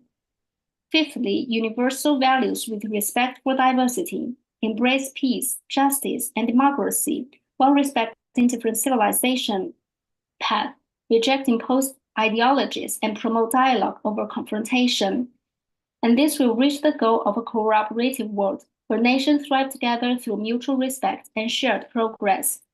The researcher Han Xingxiang also published an article in the People's Daily, in which they delineates 5 strategic pathways to construct a community of shared future for mankind, emphasizing global cooperation and mutual benefit, which includes promoting interest convergence, fostering cultural exchange and mutual learning, establishing platforms for collective development, creating a just and shared security framework, and building cooperative and mutually beneficial partnership. These pathways can guide us through the synergy of markets, technology, and culture, provide a solid foundation and sustained momentum for China-Latin American e-commerce cooperation. So what is the relationship between the vision of global community of shared future and China-led e-commerce cooperation? First of all, we'd like to see what is the actual situation of China-led e-commerce cooperation. In recent years, e-commerce cooperation between China and Latin America has experienced rapid growth, emerging as a significant driver of bilateral trade and economic relations. According to data from the Economic Commission for Latin America and the Caribbean, the region's e-commerce market expanded by nearly 30% year-on-year in 2023, reaching $509 billion, demonstrating strong growth potential. Chinese e-commerce platforms have gained notable traction in Latin America, with surveys by the International Post Corporation indicating that approximately 70% of consumers in Brazil and Chile have made purchases on Chinese cross-border platforms, while penetration rates reached 40% and 30% in Mexico and Argentina, respectively. Chinese e-commerce companies are accelerating their presence in Latin America through localized operations and supply chain integration. For instance, Shein announced plans to invest $750 million in Brazil over the coming year, while establishing partnership with 2,000 local garment manufacturers. AliExpress has strengthened its market position by optimizing logistics networks, while social commerce platforms such as TikTok and Huai continue to enhance their regional operations. Furthermore, China-led e-commerce collaboration is evolving beyond merchandise trade towards deeper industrial chain integration, encompassing platform development, logistics optimization, and payment facilitation. So we think the relation between the vision and the e-commerce collaboration is that on the one part, the vision can guide cooperation through core principles. The vision of a community with a shared future for mankind centers on the concept of shared interests, emphasizes that nations must balance their own pursuits with the concerns of others to achieve common development. This philosophy provides a value-based foundation for China-Latin American e-commerce cooperation, propelling both sides both equal consultation and mutual benefit in constructing a new model of digital economic relations. For instance, the China-SALEC Joint Action Plan for Cooperation in Key Areas 2025-2027 explicitly proposes exploring mechanisms for China-led e-commerce cooperation dialogue. And secondly, the cooperation serves as a vehicle for the vision. China-led e-commerce collaboration embodies the practical application of the shared future vision through cross-border platforms such as Shein and Temu, digital infrastructure investments such as Huawei's data centers, and trade facilitation measures. Both parties achieve technology sharing, market integration, and aligned interests. This synergy reflects the community's core objectives, shared responsibilities, and the collective development. And now we will analyze the main mechanisms of influence. Based on the connotation of the concept of global community of shared future, as well as the development pathways, we formulate a model of the 5 main mechanisms of global community of shared future for the China-led e-commerce collaboration. First of all is the policy coordination mechanism, a shared governance framework for China-led e-commerce cooperation. The concept of community with a shared future for mankind as a core tenet of China's foreign policy underscores win-win cooperation and inclusive development in global governments. This philosophy has laid the ideological and practical foundation for political coordination in China-Latin American e-commerce collaboration, advocating a multilateral, open, and participatory governance model that fosters institutional alignment and joint development. To begin with is the policy harmonization, reducing institutional barriers. Under this framework, China and Latin American countries have strengthened regulatory coordination in e-commerce policies to minimize institutional transaction costs. For example, by 2022, China has signed e-commerce cooperation memorandums of understanding with 5 Latin American nations, including Chile and Brazil. These agreements facilitate trade facilitation measures, such as streamlined customs procedures and mutual recognition of digital trade standards. A notable case is the 2023 upgrade of the China-Peru Free Trade Agreement, which introduced dedicated e-commerce provisions on cross-border data flows, consumer protections, and digital authentication. Such policy alignment has tangibly benefited business. Chilean cherries, wine, and salmon, for instance, have gained broader access to China's consumers through e-commerce platforms. And secondly is the institutionalized cooperation platforms. The shared future principle has also driven the establishment of multilateral cooperation platforms, such as the e-commerce industry alliance, like China-led Digital Economy Cooperation Forum, which was celebrated in May of 2025 in Xi'an, as well as the digital economy pilot zones, such as Huawei-supported data centers in Brazil. These platforms serve as hubs for policy dialogue, technology transfer, and market integration, enabling stakeholders to align regulatory approaches and share best practices. Thirdly, flexible and inclusive policy adaptation.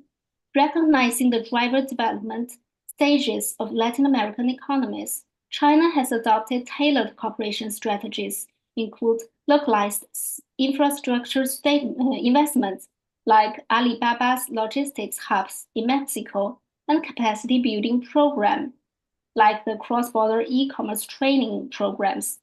This flexibility ensures that cooperation benefits are equitably distributed, reinforcing long-term sustainability. Fourthly, dynamic governance through dialogue mechanism. To address emerging challenges, both sides have institutionalized high-level policy forums such as China-led Forum, which regularly convenes stakeholders to refine e-commerce regulations.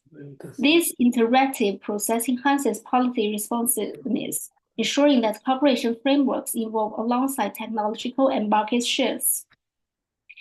And the second mechanism is the technology empowerment mechanism, digital infrastructure and innovative-driven collaboration. The community with a shared future for mankind emphasizes technology sharing and inclusive development, providing systematic support for China-Latin America e-commerce cooperation through 3 interconnected pathways, which are joint construction of digital infrastructure, collaborative technology innovation, and capacity transfer. First of all is the co-building digital infrastructure, which can eliminate connectivity barriers. China enterprise actively participate in Latin American digital infrastructure under the Belt and Road Initiative, targeting critical bottlenecks in logistics, payment systems, and network coverage. For example, they established the smart logistics networks. AliExpress established smart hubs warehouses in San Pablo, Brazil, and Monterrey, Mexico, achieving 3-day delivery coverage in major cities. Technological innovations, including intelligent label recognition algorithms, robotic process automation, and automated inspection systems, have optimized customs efficiency. For instance, these advancements ensures fresh Latin American fruits reach Chinese consumers within 48 hours after clearance. And we also have 5G and internet connectivity. Huawei deployed core network nodes in Mexico and Brazil and collaborated with Latin American operators to construct trans-Pacific submarine cables. This significantly improved internet quality in remote areas with 5G base density. And moreover, they also realized technology transfer and capacity building, localized empowerment. China facilitates automatic digital ecosystems in Latin America through replicated models and talent development, which can enhance Latin America's e-commerce capacities through technical training and knowledge sharing. For instance, Alibaba's electronic World Trade platform provides training in e-commerce operations and digital marketing for small and medium-sized enterprises in Latin America, strengthening their ability to participate in global markets. The third mechanism is the economic integration mechanism, which can realize the interest sharing and value chain upgrading. First of all, interest sharing mechanism institutionalization of trade complementarity and market reciprocity. The upgraded China-Chile Free Trade Agreement, for example, which was effective in 2019, marks a new phase in China-Latin American trade liberalization. Its core lies in achieving reciprocal market opening through institutionalized arrangements, which has significantly optimized bilateral trade structures. And from this, an agricultural circulation revolution was realized. Tariff reductions combined with e-commerce direct procurement models have made Chilean cherries a signature case in China's dining table economy. Data shows that from January to October in 2024, China imported cherries was 19,267 billion renminbi from Chile, representing a 26% year-on-year increase. In 2024, Douyin e-commerce partnership with the Chilean Fruit Exports Association to initiate the 2024-2025 season Chilean Fruit Exporters Association and Douyin e-commerce live marketing project. This pioneering initiative integrates in-store live streaming with wholesale market broadcasts for the first time.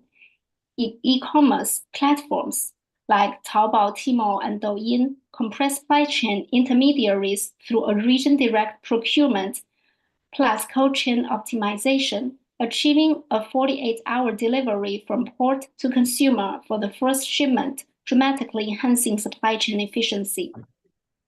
Secondly, the value chain upgrade pathway, a localized empowerment and digital infrastructure synergy.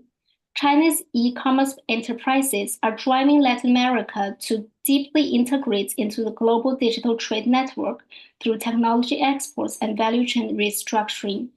The core strategy includes capacity co-development via localized collaboration, moving beyond simple commodity circulation to optimize production process and enhance overall supply chain efficiency.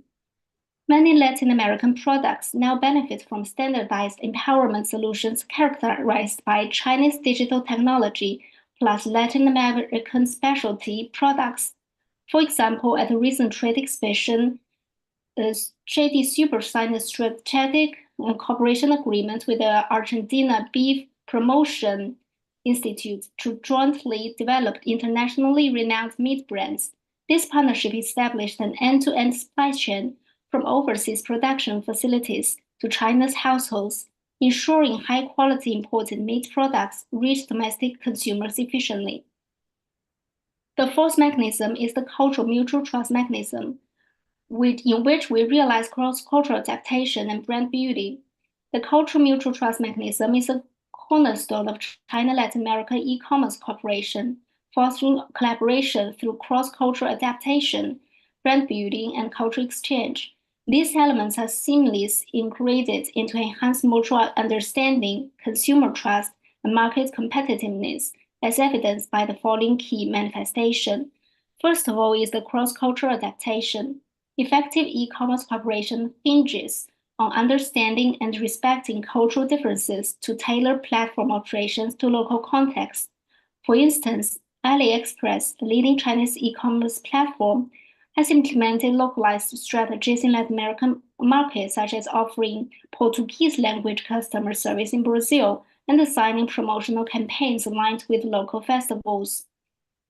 In regarding with the brand building, creating culturally resonant brand identities is critical for establishing consumer trust and strengthening market presence.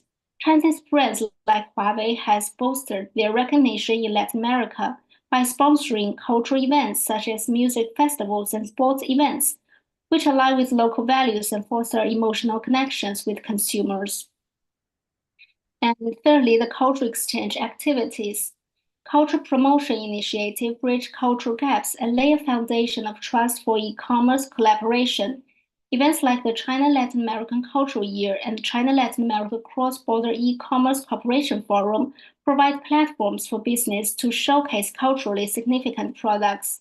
These activities deepen mutual understanding among Chinese and Latin American consumers, encouraging receptivity to cross-border offerings and strengthening the cultural ties that underpin successful e-commerce partnerships.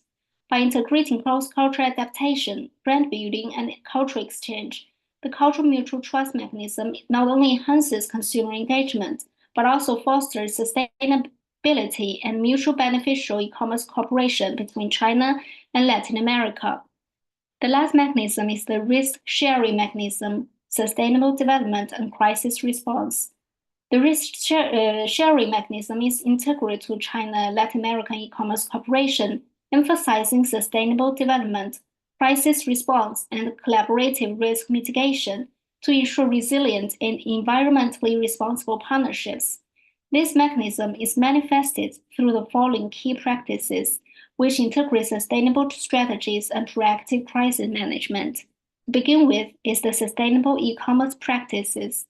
Sustainable development is prioritized through green e-commerce initiatives and environmentally friendly policies aimed at minimizing the ecological impact of e-commerce activities. For example, China e-commerce platforms like Alibaba promote sustainable packaging and low-carbon logistics in Latin America. Specifically, AliExpress collaborates with local logistics providers in Brazil to adopt recyclable packaging materials, significantly reducing carbon footprints and aligning with global sustainability goals, thereby fostering environmentally concise consumer trust. Secondly, crisis response mechanisms. Robust joint mechanisms are established to address unforeseen economical, logistical, or geopolitical crises, ensuring the stability of e-commerce cooperation. For instance, the upgraded protocol to the China-Peru Free Trade Agreement includes provisions to enhance supply chain resilience, mitigating disruptions in global supply chains, and ensuring the stable operation of cross-border e-commerce. These bilateral agreements strengthen the capacity of both parties to navigate crises, maintaining market access and operational continuity. Thirdly, collaborative risk-sharing framework. Multilateral cooperation and agreements facilitate the sharing of potential risks, such as market volatility or data security threats, to bolster the resilience of e-commerce ecosystems. By leveraging platforms like the China-Latin America Cross-Border E-commerce Cooperation Forum, China and Latin America countries develop coordinated strategies to address risk collectively. These frameworks enable risk diversification, ensuring that challenges like cybersecurity threats or economic fluctuations are managed through shared responsibility and mutual support. By integrating sustainable e-commerce practices, crisis response mechanisms, and a collaborative risk-sharing framework, the risk-sharing mechanism strengthens the resilience and sustainability of China-Latin America e-commerce cooperation, fostering a stable and mutual beneficial partnership. And now we'll realize a case study to see the Mexico's Digital Village project. By analyzing this case of Latin American and China e-commerce cooperation, we can gain a deeper understanding of how the concept of the global community of shared future is applied in practice and its tangible impacts. Mexico's e-commerce market has experienced rapid growth in recent years, positioning it as one of the fastest growing e-commerce nations globally. However, rural areas continue to face challenges such as weak digital infrastructure and limited capacity for business transformation. To address these issues, Alibaba partners with local Mexico government in 2020 to launch the Digital Village project. This initiative covered 5 states initially and 8 universities, as well as 1,500 small and micro enterprises, aiming to drive the digital transformation of traditional industries through training and technical support. In May 2024, the Electronic World Trade Platform signed a cooperation agreement with the National Conference of Governors of Mexico to expand the pilot experience to additional states with the goal of fostering inclusive economic development in rural areas. So we can see that the 5 mechanisms can also be applied in this case. In the policy panel is the policy coordination mechanism, a framework for consultation, collaboration, and shared benefits. In May 2022, the EWTP and CONAGO signed a cooperation agreement to advance e-commerce, smart logistics, and digital payments, drawing on China's successful Taobao Village model. This framework supports Mexico's small and medium-sized enterprises in achieving digital transformation, injecting vitality into rural economies. The agreement established a governance structure based on consultation, collaboration, and shared benefits, ensuring alignment with local needs and fostering sustainable development. And at the technology level, we offer support and platform integration. Alibaba's international platform facilitates global market access for Mexican enterprises, integrating digital payment and logistical systems. For example, organic storm waters from rural villages have seen significant price and sales increase through e-commerce, with some enterprises reporting revenue growth of 200% to 300%. And this technological empowerment enhances rural enterprises' market competitiveness, bridging digital divides and enabling global outreach. At the economic level, there is economic integration mechanism, shared benefits, and value chain upgrading. The economic integration mechanism promotes mutual benefits through trade expansion, value chain extension, and platform development.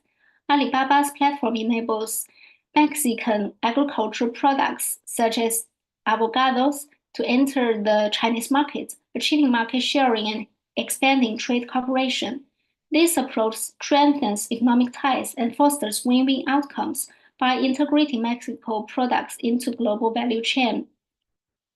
At cultural level is the cultural mutual trust mechanism, cross-cultural adaptation, and brand building.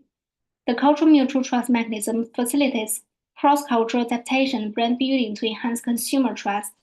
For example, the Pros leader Andres, who studied in China for 8 years, combines Chinese e-commerce expertise with Mexican cultural context, guiding artisans to adapt to online operations.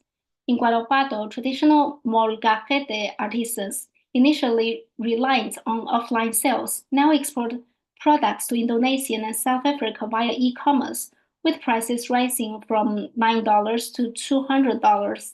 Successful cases such as carpenters and beekeepers have alleviated local skepticism toward Chinese e-commerce platforms, building trust and addressing rural commerce by inspiring young entrepreneurs.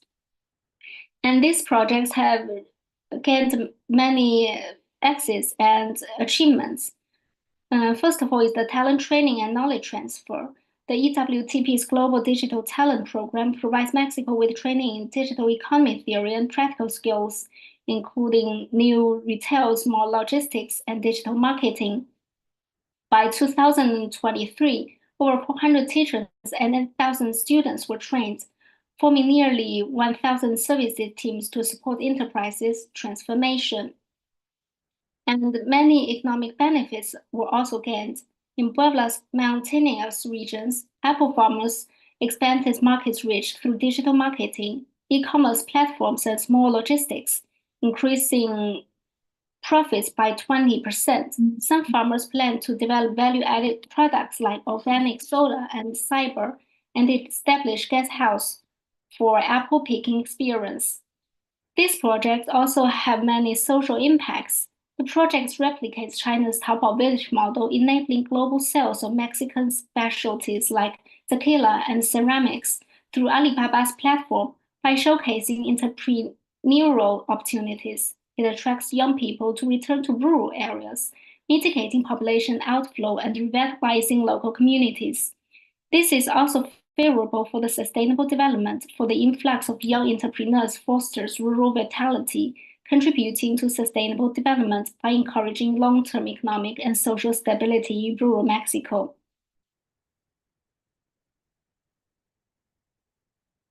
So the Mexico Digital Village Project exemplifies multidimensional empowerment through technology, talent, and ecosystems driven by China-Mexico cooperation. Policy coordination provides institutional frameworks, technological empowerment enhances digital capacities, economic integration amplifies trade benefits, and cultural mutual trust fosters consumer confidence. This initiative not only boosts rural economic vitality, but also offers a replicable model for digital transformation in developing countries.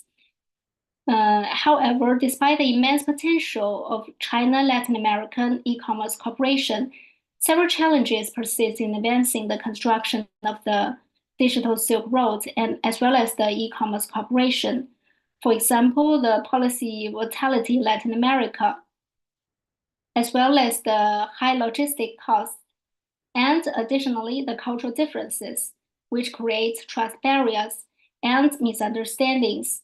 So to address these challenges, China and Latin America can pursue the following pathways to deepen e-commerce cooperation. First of all, deepen institutional openness and promote mutual recognition of digital trade rules.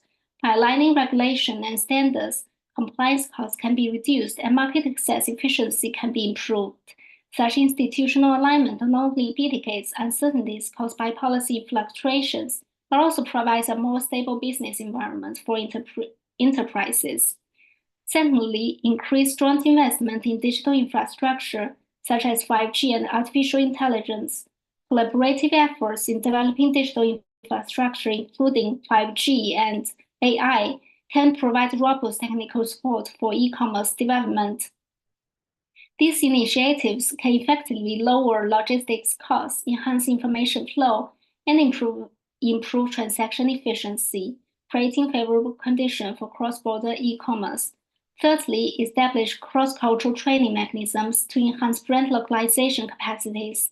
By gaining a deeper understanding of Latin American consumer behavior and cultural preferences, Chinese enterprises can develop more effective marketing and branding strategies, thereby reducing trust barriers and strengthening market competitiveness.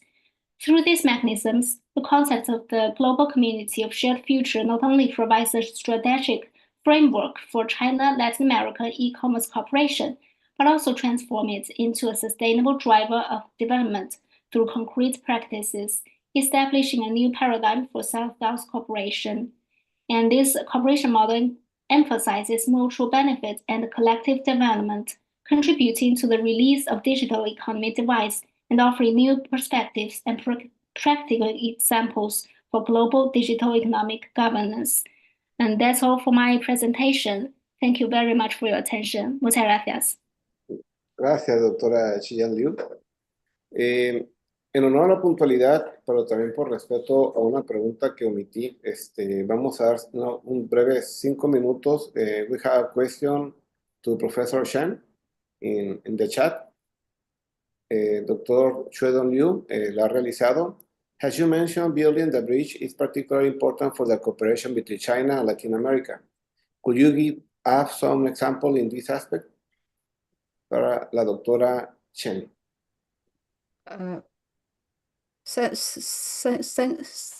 Thank you, Professor Liu Xuedong. Thank you. Your question is very good. Certainly, the concept of build bridge between China and Latin America encompasses physical infrastructure, economic partnership, and social cultural exchanges. Here are some key examples illustrating this cooperation. First, physical infrastructure bridge, Shanghai Port, set to become South America's largest Pacific hub. It will slash shipping time to Asia and transform regional trade logistics. And China is funding feasibility studies for a rail link connecting Brazil's Atlantic coast to Peru's Pacific port, reducing dependency on the Panama Canal and boosting South American export. And second, economic and digital bridges. Digital Silk Road, Huawei's 5G infrastructure in Mexico, Brazil, and Chile support smart cities and digital connectivity, and global partnership with Latin American fintech firms, drive digital payment adoption. And renewable energy project, China State Power Investment built Mexico's largest solar plant, while Sino-Hydro's hydropower project supply clean energy to local industry. And e-commerce platforms, Alibaba's partnership with Brazil and Mercado Libre integrate Latin American goods into China's market via cross-border platforms like AliExpress. And thirdly, people's and institutional bridges, education and training. Over 50 Confucius Institute across Latin America teaching mentoring and foster cultural understanding. China offers 10,000 scholarships annually to Latin American students. And policy coordination. And China's membership in the Inter-American Development Bank fund sustainable development projects, and China CELAC Forum coordinate joint initiative in tech, agriculture, and health, etc. And green development bridge, electric vehicle supply chains. Chinese companies like BYD invest in lithium mining and EV factories, supporting Latin American energy transition.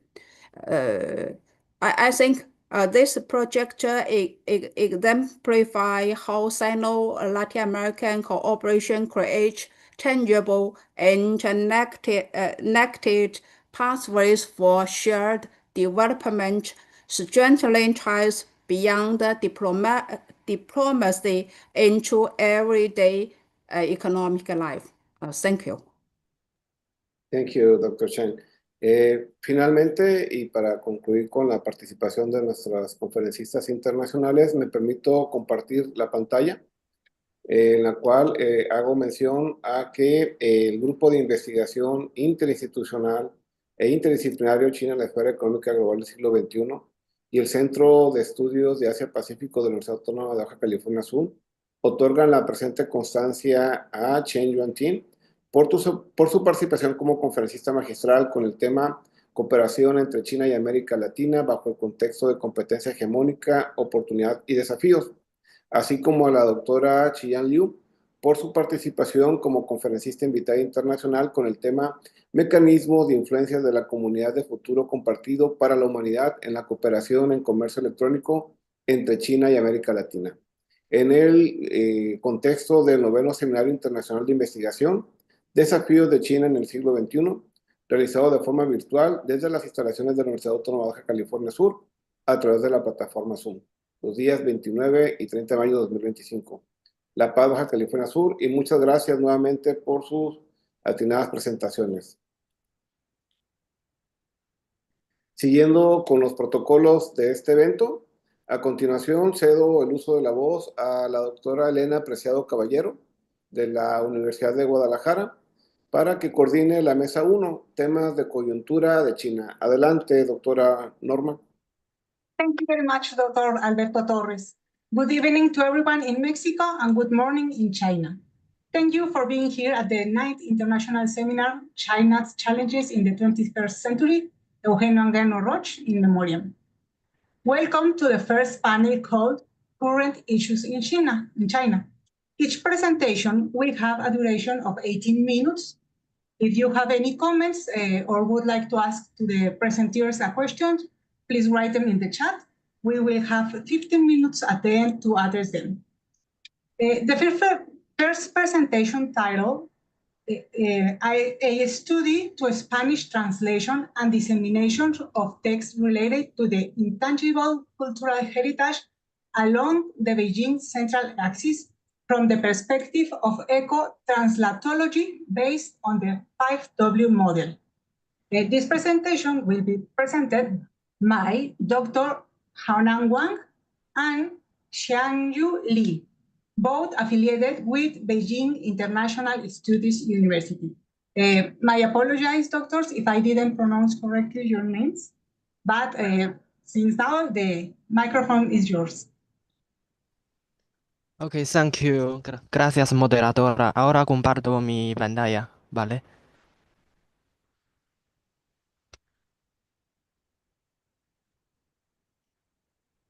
Sí. ¿Usted puede ver la pantalla? Sí, ya se puede ver, doctor. Ok, gracias. Eh, pues, buenas tardes a todos ustedes. Now I will,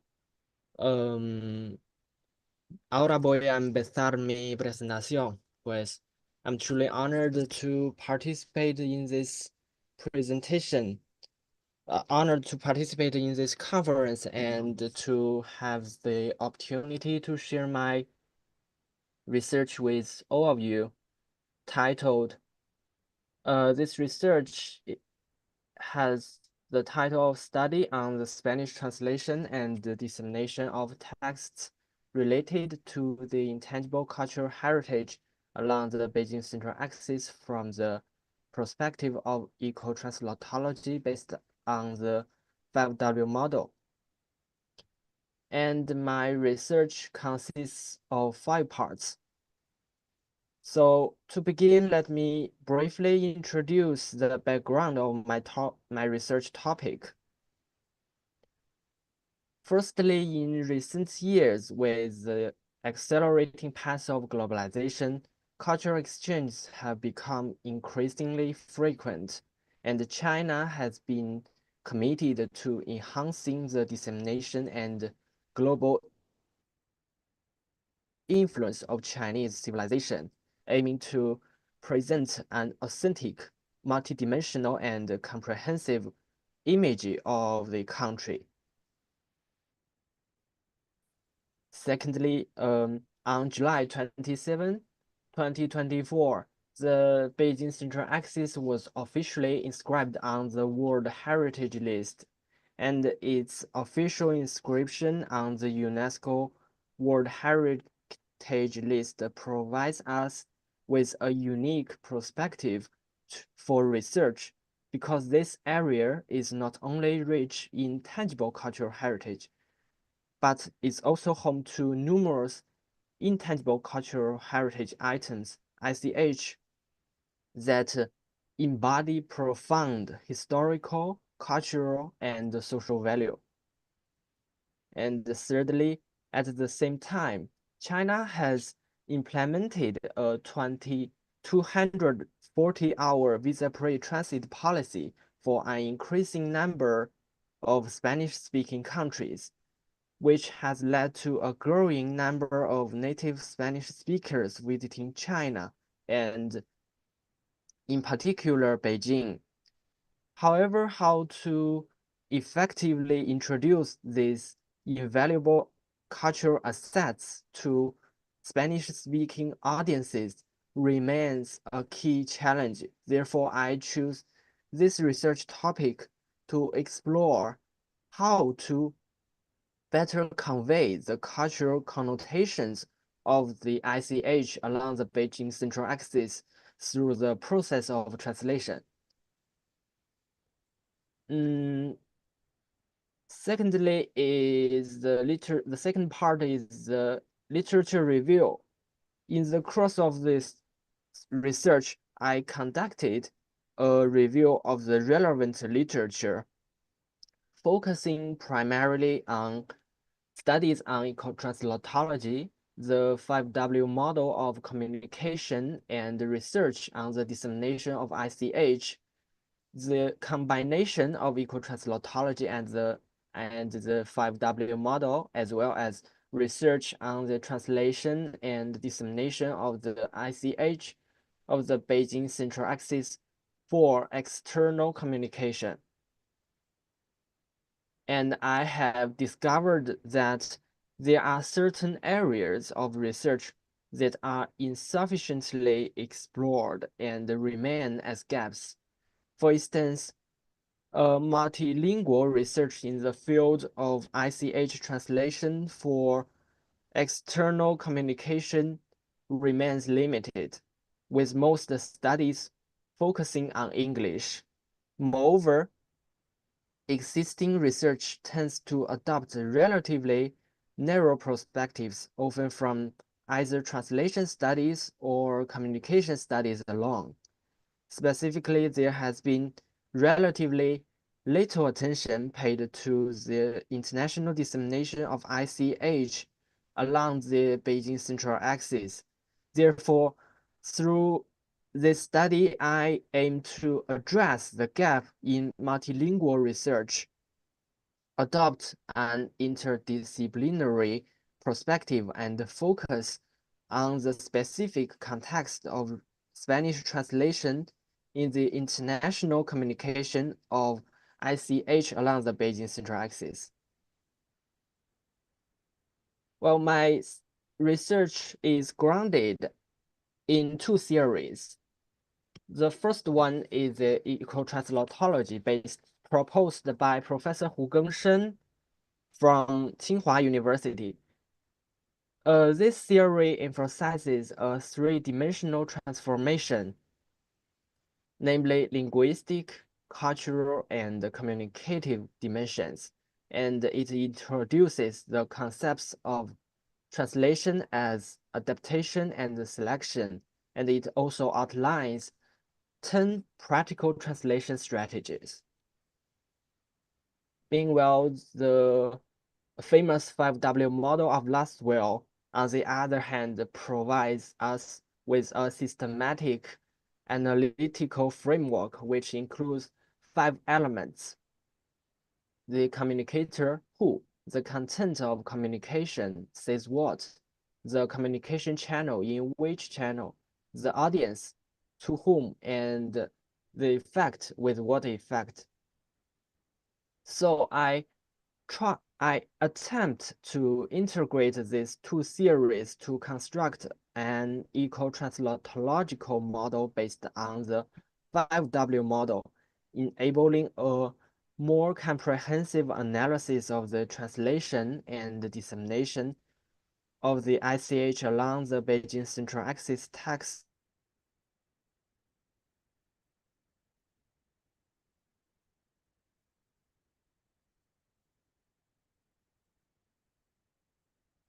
Firstly, in the linguat.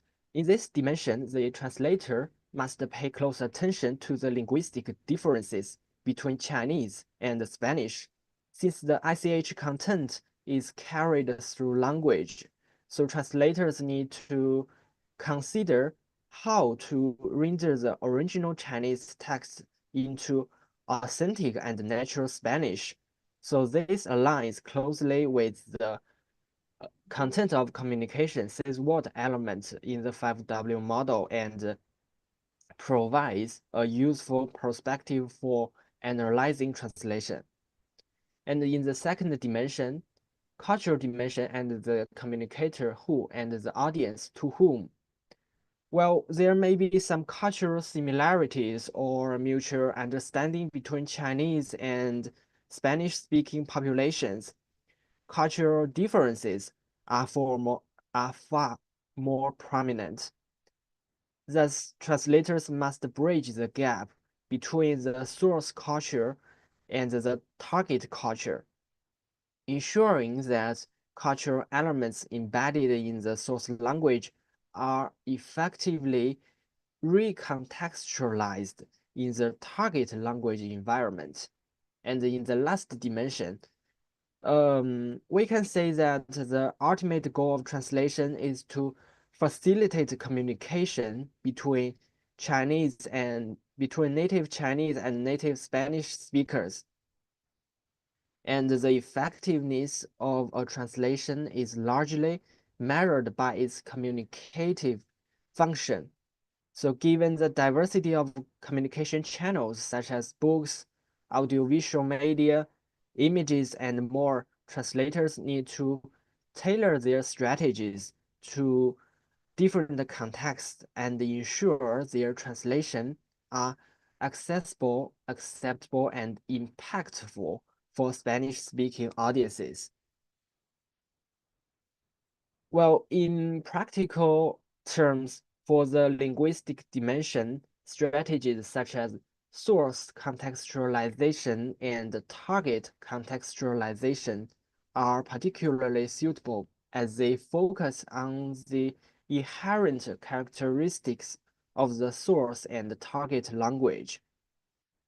And in the cultural dimension, adaptive addition and extending substitution are more effective as they require the translator to either find equivalent cultural image in the target language or explain culturally specific elements to bridge the cultural gap.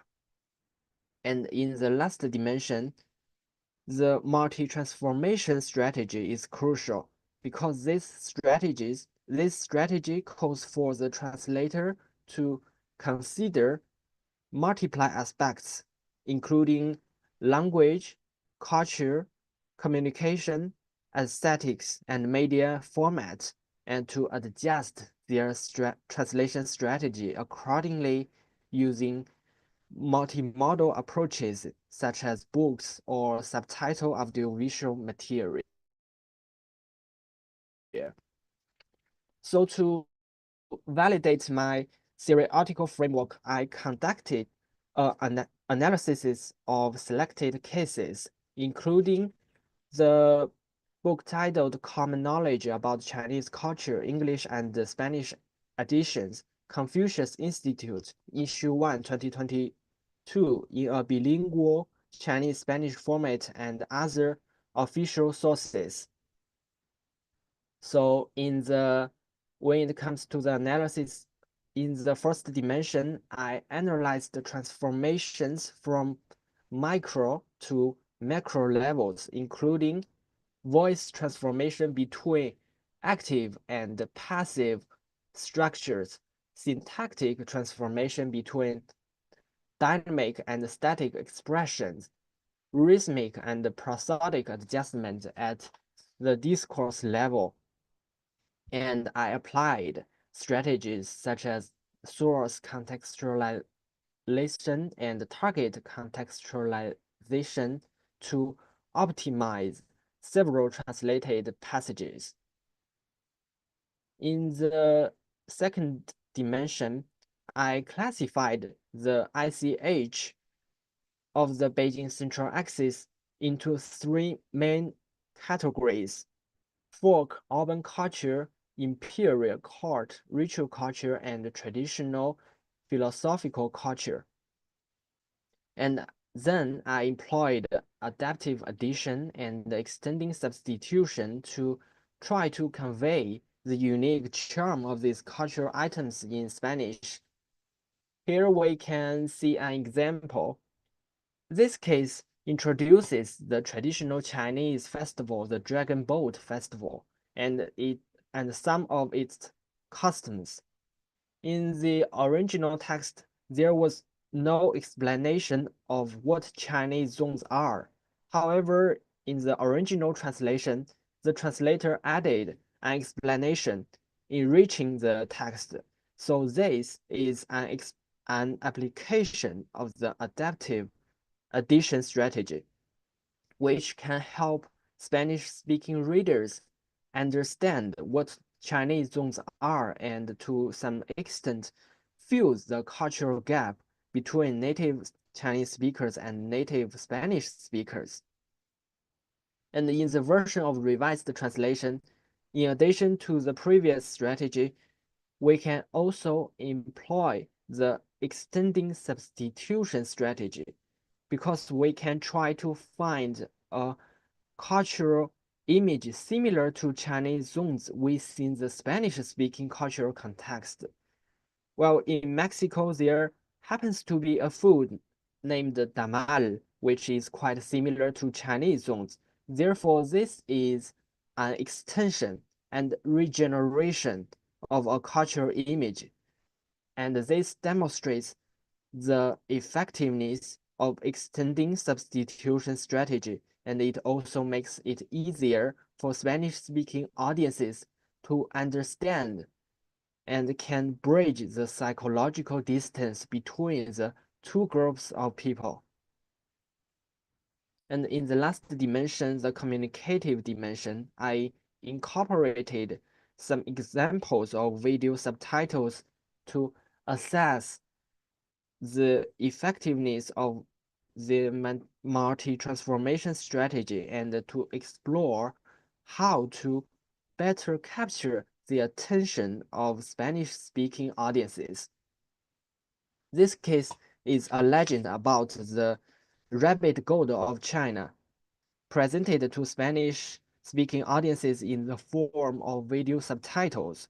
Therefore, the translator needs to take this into account, considering the impact of the communication channel on the translation under the dimension of communication, while also conveying the mystery and beauty of the original mythological tale.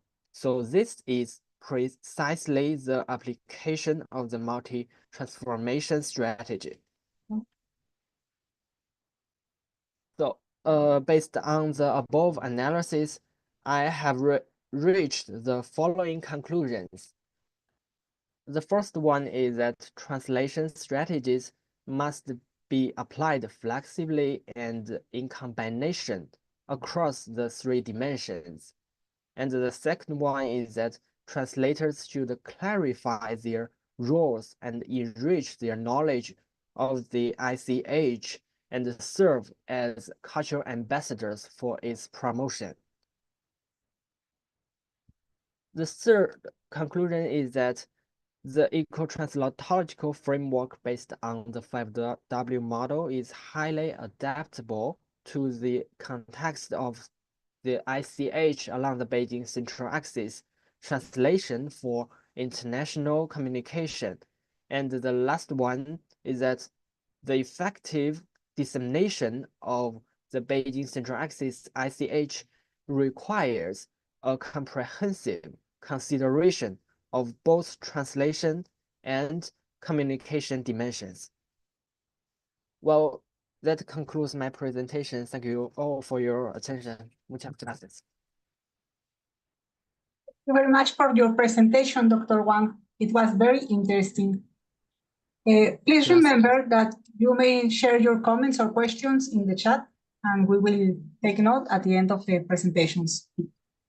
The next presentation is titled Artificial Intelligence Developments, Collaboration or New Strategy Toward Global Hegemony, and will be presented by Dr. Muhammad Hassan Rana, affiliated with Shanghai Jiao Tong University. Also, Dr. Suleiman Aziz Lodi, affiliated with University of South Asia, and Dr. Maruf Hamid, affiliated with Information Technology University. Doctors, please accept my apologies if I didn't pronounce correctly your names. Are you going to share your screen?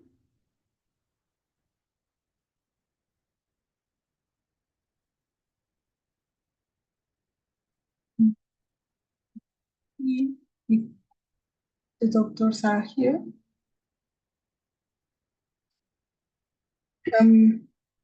Well, maybe our presenters are not ready. Doctora Pamela Arostica, do you think it could be that you present now your presentation? Yes, but it's in Spanish. Ah, ok. So, I am la ready, presentaré en but- español, entonces. Como viene en Sí, el bueno, programa. no sabía en qué idioma, Ujú. pero está lista en español. Ah, perfecto. ¿Y podría presentarla en este momento? ¿Puedo Ah, presentarla y tengo cuánto tiempo? ¿20 minutos? Así es, sí. Sí. Perfecto.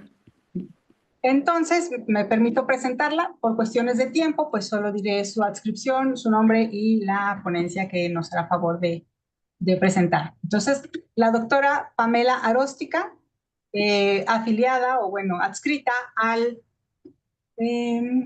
Centro de Estudios sobre Asia del Pacífico e India de la Universidad Nacional 3 de Febrero, nos presentará su ponencia Chinky Megaport, China's New Geopolitics in South America. Adelante, doctora. Bueno, muchas gracias por la invitación. Son las 4 de la madrugada en Alemania, los saludo desde acá y espero hacer una buena presentación porque la verdad es que antes tuve varias cosas, varias actividades y yo soy directora de la Red China y América Latina Enfoques Multidisciplinarios Red KM y soy investigadora senior en el Centro de Estudios de Asia, el Pacífico e India, CEAPI, de la UNTREF. Ahora voy a compartir pantalla.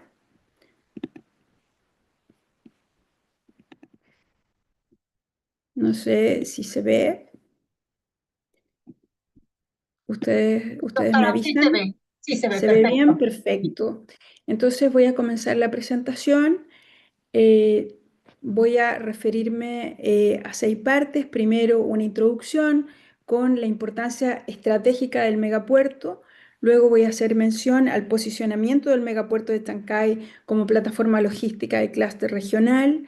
También, en tercer lugar, a la ruta de la seda marítima del siglo XXI, nueva geopolítica en el Cono Sur. Cuarto lugar, el factor Estados Unidos en la ecuación China-América Latina, consideraciones geopolíticas y estratégicas. Luego, a las implicancias ambientales y a la sostenibilidad. Y en las conclusiones voy a hacer algunas perspectivas, escenarios futuros.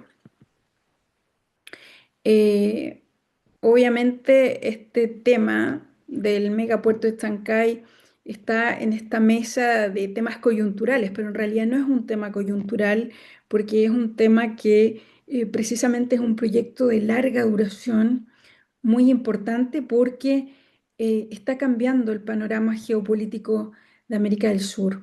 La importancia estratégica del megapuerto tiene básicamente 4 dimensiones fundamentales. Primero, su infraestructura, que es estratégica porque es parte de la iniciativa de la Franja y la Ruta de China, BRI, por sus siglas en inglés. Tiene también una dimensión geopolítica. Su impacto trasciende lo económico al reconfigurar el panorama geopolítico en América del Sur. Y también otro aspecto es que se va a posicionar como un nodo transpacífico. Tiene una infraestructura avanzada, capacidad logística muy moderna y se posiciona como un nuevo nodo en la red comercial transpacífica, por supuesto que con efectos en los equilibrios regionales de poder. Es también un instrumento geoestratégico. El puerto se convierte en una herramienta geopolítica que va a redefinir la presencia de China en la región y por supuesto que plantea desafíos estratégicos para Estados Unidos. Acá, bueno, tenemos una infografía de la Presidencia de la República del Perú. En primer lugar, este megapuerto está ubicado en Chancay, que está aproximadamente a 80 kilómetros al norte de Lima, en Perú.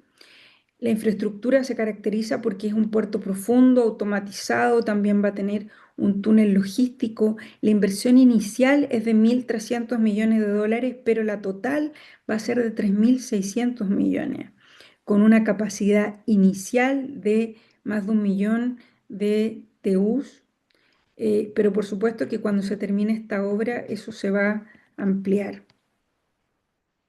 Ahora voy a hacer referencia al posicionamiento del megapuerto Chancay como plataforma logística y clúster regional. Nodo logístico clave del Pacífico Sur. Este proyecto es gestionado por Cosco Shipping Ports Chancay, Perú, que es una empresa de capital mixto, en la que Cosco Shipping Ports, compañía estatal china, posee el 60% de participación, mientras el 40% corresponde a Volcán, compañía minera, una empresa privada peruana, que se caracteriza porque tiene una infraestructura moderna y una conectividad multimodal, con terminales automatizados, conexión ferroviaria. Se va a integrar a cadenas globales de valor con focalización en minería, agroindustria, manufactura.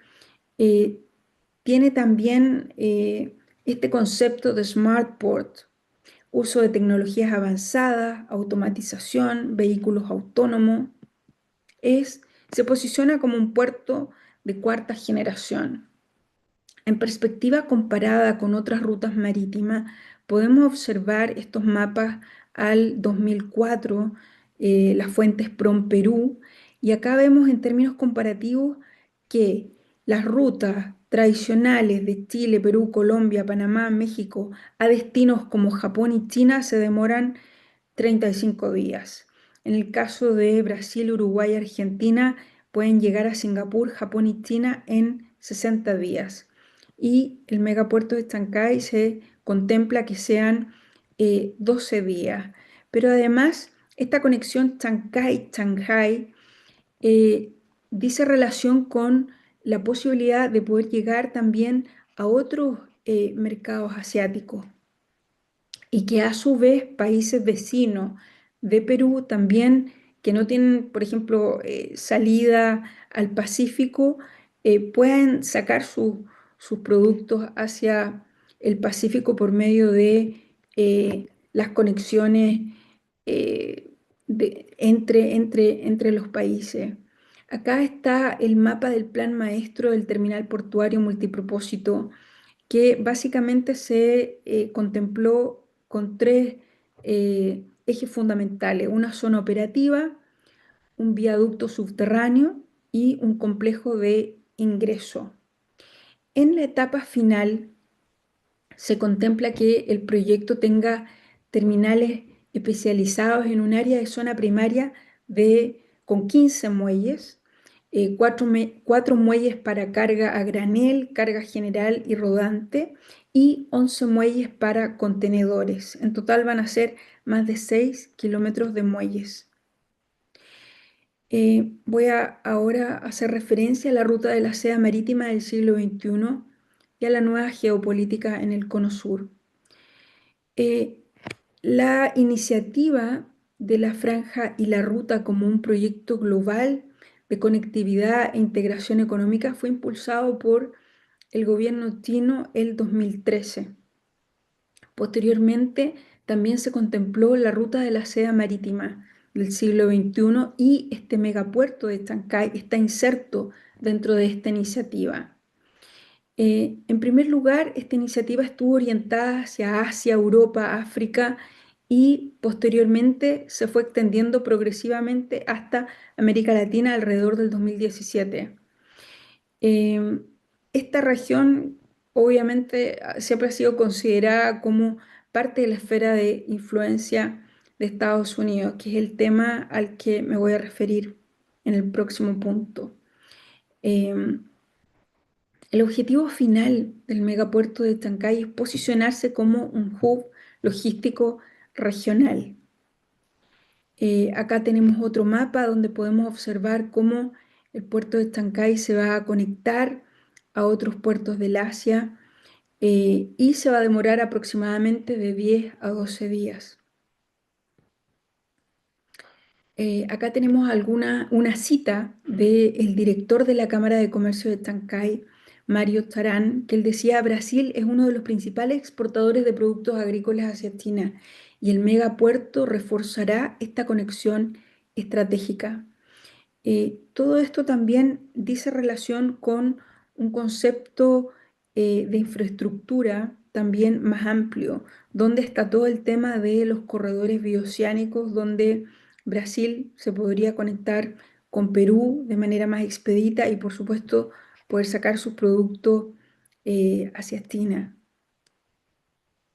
Ahora voy a enfocarme en el tema del factor de Estados Unidos en esta ecuación China y América Latina y con algunas consideraciones geopolíticas y estratégicas. El megapuerto de Chancay fundamentalmente refleja el rol central de China como socio económico e inversionista en sectores estratégicos de Latinoamérica. Esto implica desafío geopolítico para Estados Unidos, riesgo de dependencia estratégica, un dilema estratégico regional y también la reconfiguración del orden comercial. Un desafío geopolítico para Estados Unidos porque la creciente presencia de China en infraestructuras críticas plantea tensiones para Estados Unidos, que percibe a América Latina como parte de su esfera de influencia. Riesgo de dependencia estratégica porque las inversiones chinas podrían traducirse en una dependencia estructural que podría limitar la autonomía política de países latinoamericanos frente a decisiones clave. Esta es una posibilidad. También hay un dilema estratégico regional en que el megapuerto representa una oportunidad económica y logística para Perú, pero también el desafío de equilibrar relaciones con China y Estados Unidos. Y por supuesto va a reconfigurar el orden del comercio en la región porque China avanza como un actor central del comercio transpacífico, desplazando gradualmente el eje logístico regional de Estados Unidos. Acá podemos observar cómo se fue posicionando China, y hay un cambio gravitante del 2000 al 2023, en que el año 2000 el principal socio comercial era Estados Unidos y el 2023 es China en prácticamente la mayoría de los países del Cono Sur. Acá también podemos ver en este mapa los países que se han ido integrando a la iniciativa de la Franja y la Ruta, de la cual es parte el megapuerto. Podemos ver el 2018, los primeros países que se integraron, luego el 2019, el 22, el 23 y finalmente el 25 con la reciente incorporación de Colombia. En este gráfico podemos observar con claridad la proyección en cuanto al potencial de TU una vez que el megapuerto de Chancay esté finalizado el 2032. Vemos, por ejemplo, la capacidad de Santos en Brasil, de Manzanillo en México, y Chancay se estaría posicionando, una vez que se termine el proyecto completamente, en el tercer lugar y con una capacidad proyectada de 3,5 millones de TU, que es la unidad equivalente a un contenedor estándar de 20 pies. Este megaproyecto, si bien tiene aspectos muy positivos, especialmente para Perú y también para algunos países vecinos, también tiene implicancias ambientales y de sostenibilidad. Hay un impacto ambiental con el megaproyecto que afecta a ecosistemas marinos, terrestres y también a comunidades locales debido a su escala y también a su ubicación. Hay riesgos ecológicos, se identifican daños a la fauna marina, contaminación y pérdida de biodiversidad, pero también hay medidas de mitigación. El estudio de impacto ambiental orienta acciones para reducir los efectos negativos y por supuesto que hay un desafío sostenible por delante, que es la implementación de tecnologías limpias y también una gestión ambiental efectiva. Quiero ahora centrarme en las conclusiones. En primer lugar, el megapuerto de Chancay es una infraestructura estratégica y geopolítica. El megapuerto es un nodo clave de la ruta marítima de la seda, con alto valor económico y geopolítico, y consolida la influencia de China en América del Sur. Tiene implicancias para la reconfiguración del comercio regional. La inversión china en infraestructura crítica impulsa un nuevo orden comercial y logístico en la región, y obviamente esto plantea un desafío para la hegemonía tradicional de Estados Unidos. Hay también oportunidades y desafíos internos. Chancay puede diversificar la economía peruana y dinamizar el empleo, pero enfrenta retos en sostenibilidad, conectividad, gobernanza y también cohesión social. Plantea también un nuevo equilibrio internacional, porque América del Sur debe navegar entre la competencia entre China y Estados Unidos, buscando una inserción estratégica que preserve su autonomía y fomente el desarrollo inclusivo. Finalmente, el megapuerto de Chancay no es solo una obra de infraestructura, es un símbolo de la transición hacia un nuevo orden geopolítico emergente, donde la competencia por los corredores logísticos y la influencia estratégica marcarán el pulso de las relaciones internacionales del siglo XXI. Muchísimas gracias. Muchas gracias a usted, doctora, y gracias por apegarse al tiempo.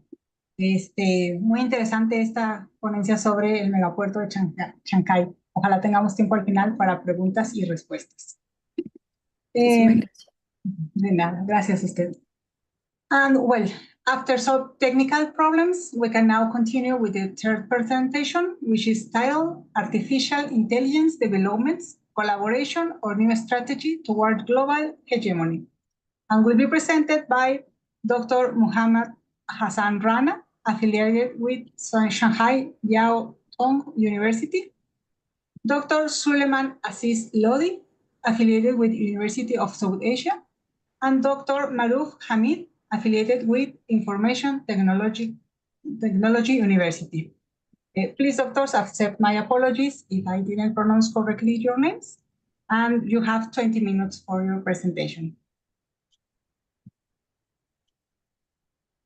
Thank you very much.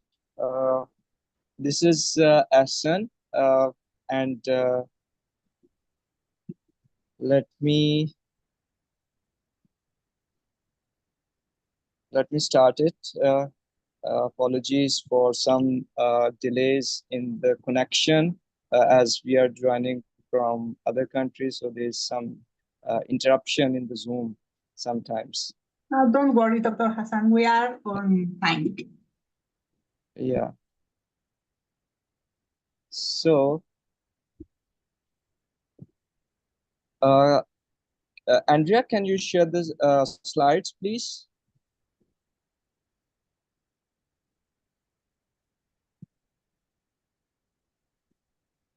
Sure, please let me know if you can see them.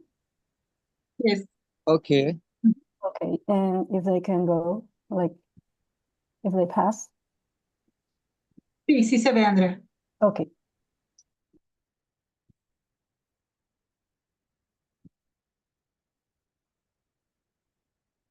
Okay, so this is Mohammad Hassan Rana, and I'm a research scholar in public policy from Shanghai Jiao Tong University, and also served as a PhD research fellow at UMT, University of Management and Technology in Lahore, Pakistan. The topic of our article in today's seminar is Artificial Intelligence Developments, Collaboration or a New Strategy Toward Global Hegemony.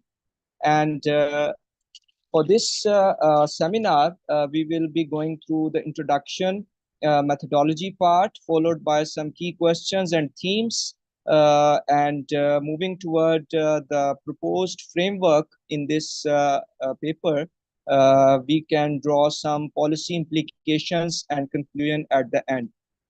So first of all, let me start with the introduction part.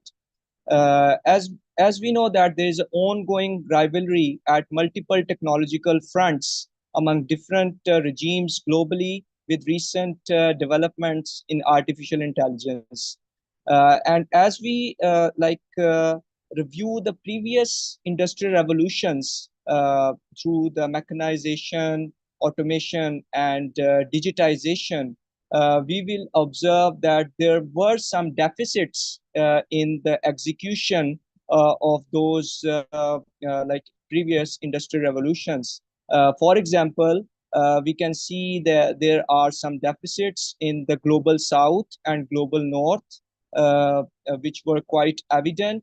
And these challenges hinders the smooth implementation of technological changes into the societal fabric. So that's the main problem that we have observed in the previous industrial revolution. Next slide, please. So, as we know that IR5 brought an idea of collaboration of humans and AI for futuristic conceptualizations of policy development and execution frameworks. It stimulates collaboration in multilateral investment projects. For example, the BRI and one of the flagship project of BRI is China-Pakistan Economic Corridor, which is connecting the western part of China with the eastern side, eastern countries in the South Asia. So it encourages us to explore the underlying strategic directions envisioned in IR5 and align them with the collective human aspirations. And those collective aspirations, when we talk about them in the developing part of the world, it emerges from philosophy, from theology, and from ethics. So we try to club all these three themes in order to draw some implication for futuristic conceptualization in our proposed framework. Next slide, please.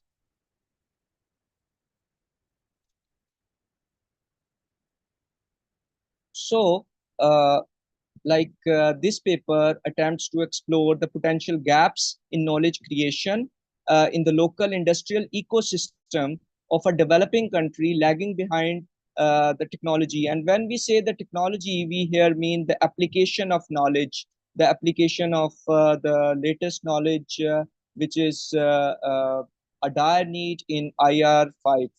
And as you can see that CPAC project, the China-Pakistan Economic Corridor, being a flagship project of BRI, provides a case study to evaluate the existing tensions in the appropriate technology transfer and uplifting the industrial ecosystem and mitigating the climate effects through multilateral technological collaborations in middle power developing states, especially.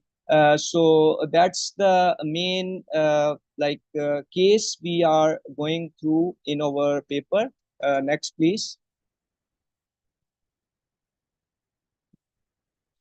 And here you can see the research question, which is like whether or not and how the recent developments in AI are facilitating the local entrepreneurs in developing states. And we have chosen a study from Pakistan to leap forward towards sustainable growth and development. And the proposed framework here addresses the critical concern for consolidating the technological implications with the social dynamics to ensure the smooth execution for developing theoretical contribution from indigenous developing context, because as we can see that when we envision or conceptualize the technological implementations in these developing states, somehow we try to map the models from the global north into these indigenous contexts, and which were supply driven, not the demand driven. So through the indigenous practice, there is more demands for contextualization of those technological mappings. And as far as practical significance and value is concerned, the ultimate objective is to create a collaborative pragmatic value. And that collaborative pragmatic value will help the leaders, policymakers, organizations, and management scholars to move toward the technological advancements equitably and with the humanistic approach. So next slide, please. Here you can see different methodology content. Basically, we have used a retrospective approach, sense making, and part dependence in order to draw some meaningful social realities from these indigenous contexts. And these philosophies and methodologies are applicable in information sciences, knowledge management, and organizational studies. Next, please.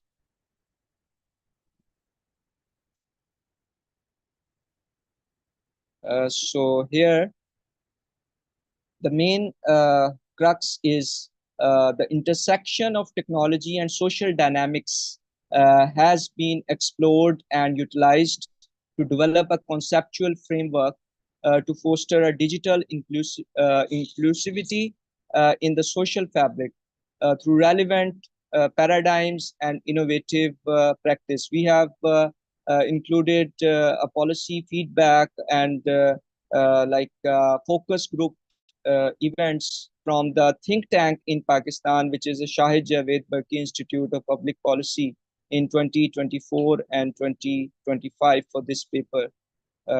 Next, please.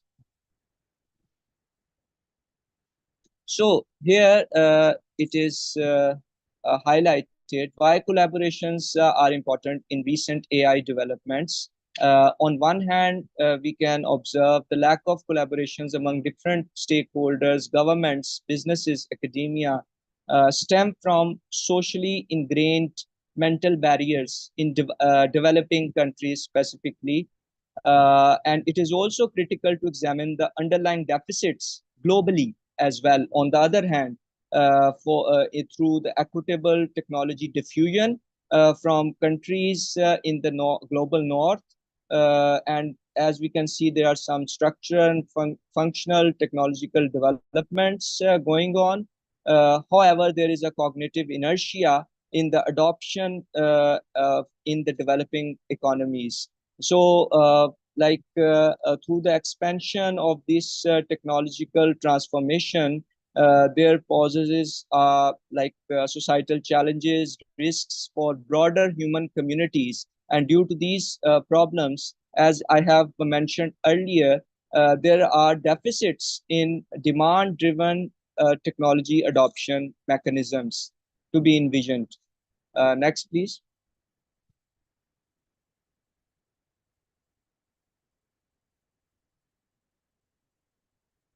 So here you can see that the crucial insight have been fetched from the lens of philosophy, theology, and ethics. Because as in these developing contexts, the collective human aspirations comes from all these three elements, or you can say themes, while moving toward technological progression. So it could provide both diagnostic and precautionary development strategies for future conceptualizations. Next, please. Here, I have made some slides for contextualization of emerging threat of technological singularity. As we have witnessed at the end of Industrial Revolution 4, that there were some key terms: post-humanism, transhumanism, and all these discussion revolves around machines taking over human, and the human identity will be at the stake in the future. In order to balance it out, the collaboration of humans and machines have been envisioned in Industrial Revolution 5. However, we can still see some serious concerns in contextualization of those threats of technological singularity in developing contexts, especially, and due to which there are some discrepancies between ontological objectives and pragmatic social outcomes of technological progression. And there are different scholars who highlighted that threat, and they said that by 2045, if its exponential growth remains unchecked, technological singularity can pose a serious threat. So it's critical to evaluate these technological progression from the social dynamics and the cognitive human intelligence must be utilized in order to draw applied implications for the IR5. Next, please. You can go to the next theme, Andrea. Next theme, please. Yes. So Okay. the collaboration of new technologies and humans in IR5 was one of the new development in recent times, and it can provide us some sort of strategic direction against the identity threats or the post-humanism or the transhumanism through a critical lens. And that is why we have added this section and added some literature from there. Please, next theme, Andrea. You can move on quickly to the next theme so that we can move towards some insights. You are on time, Dr. Hassan, don't worry. Okay, so this perspectives you can see from the local like academia, local firms, policymakers on public innovation in Pakistan, which is steering one of the flagship project of the BRI, China-Pakistan Economic Corridor. And we have tried to include the focus group discussions from these different stakeholders while moving toward the technological progression and transformations during the IR5. They have highlighted some key challenges. Like you can find out challenges from each of these stakeholder entities during the public innovation. As we can talk about industrial leaders,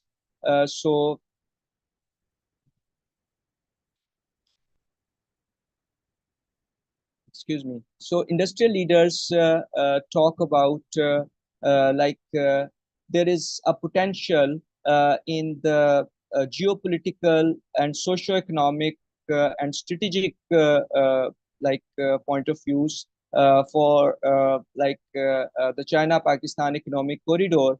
And there was some serious investments earlier. $46 billion moved toward the $62 billion in the second phase of the CPAC project. During that phase, energy and infrastructure were highly prioritized. However, there was in a blueprint that the special technology zones will be implemented in different clusters, around 40 clusters in Pakistan.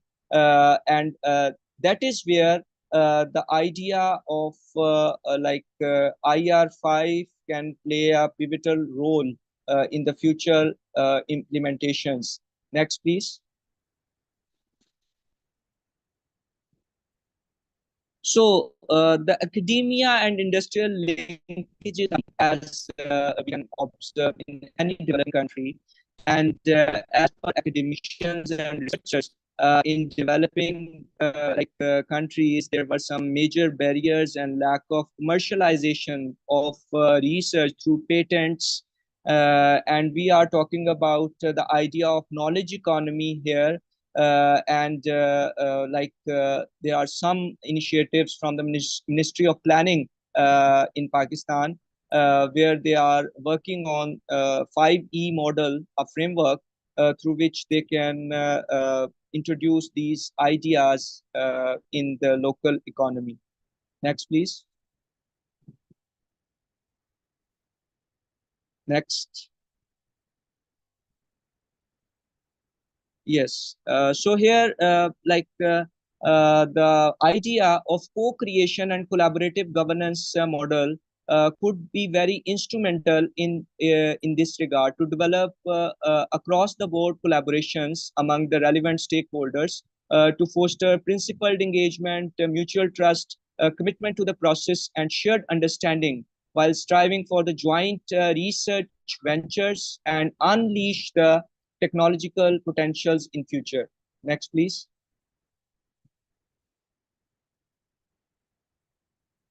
And as we know that we define the technology as an application of knowledge, and that is why the new knowledge creation into the indigenous context while moving toward the technological progression is very important. So the technology here is application of knowledge in practical, social, and economic context. And as we move towards service dominant logic, the role of knowledge management becomes highly significant through contemporary knowledge creation, storage, and application and methods and techniques. So it is essential to devise strategic intents and relevant policy frameworks from diversified contexts in the developing countries specifically to foster a new knowledge creation approaches in the middle power countries like Pakistan, which is a crucial juncture in BRI initiative in bridging the socio-economic developments. Next, please. And as you can see, the idea of knowledge economy, building upon that idea of knowledge economy, CPAC could serve as a knowledge hub for developing innovative solutions and addressing issues in indigenous industrial ecosystems. Next, please. Here I mentioned some policy initiatives from Ministry of Planning, Federal Economic Affairs Division, and other concerned departments in Pakistan. Previously, the geopolitical focus was very emphasized, but later on in 2022, there was a shift in the national security policy while prioritizing economic security and other securities, environment securities, along with defense security for the first time. And that first ever national security policy brought some dynamism in the national security of Pakistan recently. Next, please. Excuse me, doctor, there are 2 minutes remaining. How much? 2 minutes. Okay. So let's move toward the framework. Andrea, please. Here is the framework that we have devised.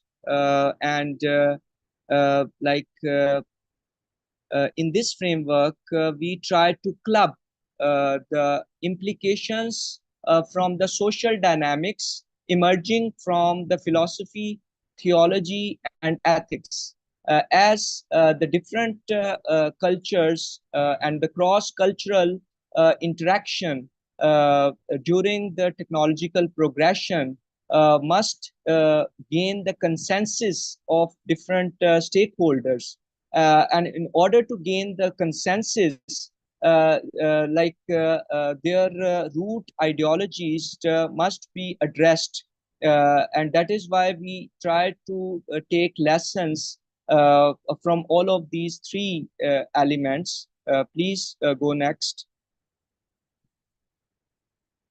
So the objective behind the proposing this framework is to reduce the conflicting philosophical ideological discrepancies and increase the common understanding in contemporary knowledge sharing, creation, and application of collaborative knowledge in human societies. Please next. So this is the framework. This is the framework that we have to draw, and you can see that there is a hypothetic dialogue between the cognitive and applied domain. When we call about cognitive domain, it comes from the social dynamics, the thinking patterns of different people having different aspirations from their socially ingrained values, and we have tried to bridge those socially ingrained values into from the philosophy, theology, and ethics, and it can lead toward the applied side more effectively in the smooth executions of IR5. Next, please. And we have also tried to figure out some relational scheme from the literature. And in the figure 2, it has been represented. Please next. You can see here the implications of IR5 and those social dynamics have mutual exchange of values. For example, if we talk about implications of IR5, there is a discussion of collaboration between human wisdom and cyber physical machines, circular economy, equitable prosperity, like value-added services, human value generation, and all these, including the collaborative knowledge sharing. So how would it have consensus in different indigenous contexts? One approach I have already shared that from different like developing contexts like Latin America, Brazil, Malaysia, we have seen that they have developed their STI frameworks, science, technology, and innovation frameworks, and they have made it demand driven instead of supply driven from global north. So similar is the strategy that like different developing countries in the BRI initiative should make those indigenous frameworks to catch up the developments in IR5 and not to lag behind as we have witnessed in the previous industrial revolution. Coming to the conclusion, please, the next slide. Here you can see that we have drawn different aspirations from ethics, philosophy, and theology. So the conclusion mainly is the undirected growth of AI in industrial ecosystem could lead to disintegration of value system of human society. For sustainable human development, consolidated frameworks in policy designs and executions become need of the hour. Philosophical values from the rational thought, for example, Greek philosophers could be utilized. For example, the harmony between the reason, spirit, and professional appetite at individual, organizational, and national levels. At the same time, it would harness the sense of responsibility, control, motivation, both at organizational level, as we are seeing different conflicts, international conflicts. So it could mitigate that if we can inculcate those values in the indigenous systems, frameworks. And theological teachings are also important as it has guided humanity over the centuries.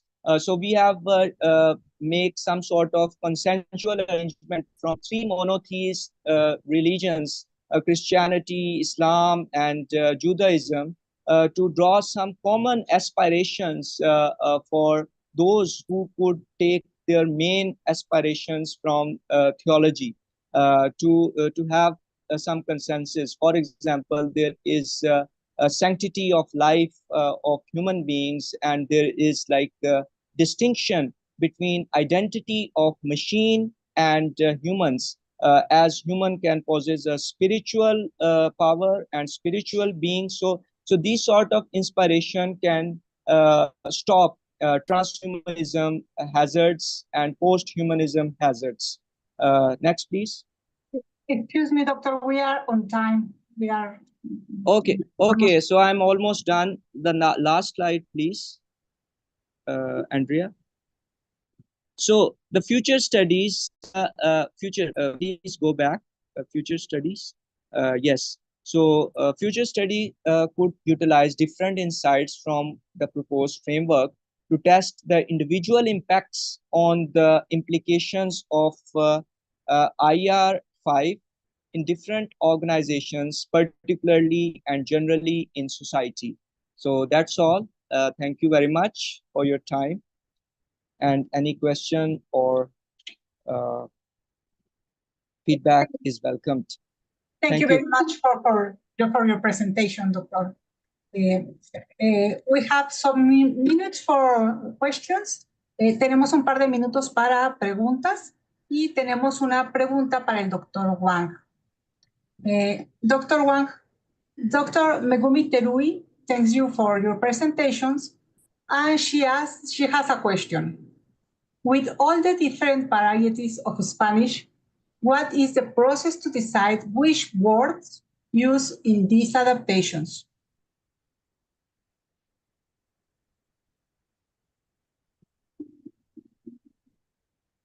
Dr. Wang, are you still here?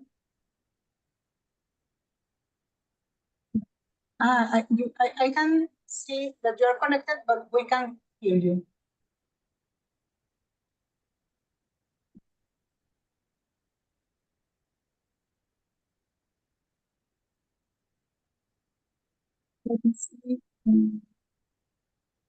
Bueno, no tenemos más preguntas. Vamos a esperar un momento a ver si el doctor Wang puede retomar la comunicación.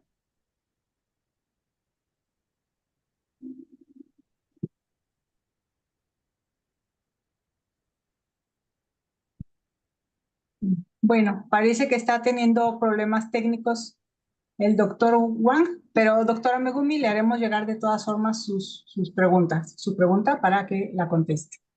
Entonces, bueno, me voy a permitir compartir un momento pantalla para leer la constancia que les haremos llegar en breve a los ponentes.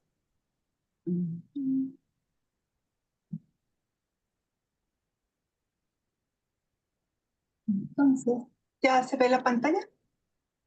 ¿Sí se ve la constancia? Sí, ya se ve. Perdón, ¿sí? Ok, bueno.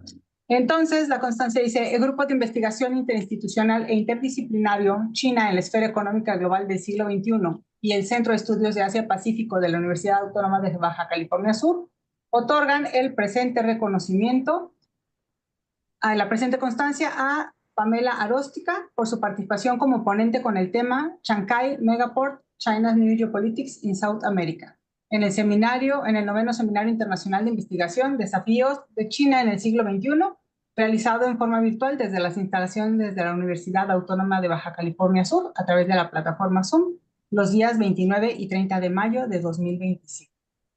Entonces... Muchísimas gracias. No, permítanme compartir. Y bueno, sin más, entonces terminamos puntuales. Los invitamos y los esperamos el día de mañana a partir de las 8 de la mañana, hora de la Ciudad de México, para continuar con este seminario. Muchas gracias a todos. Buenas noches en México, buenos días en China y buenas madrugadas, doctora Pamela. Muchísimas gracias. Adiós. Hasta Gracias. luego.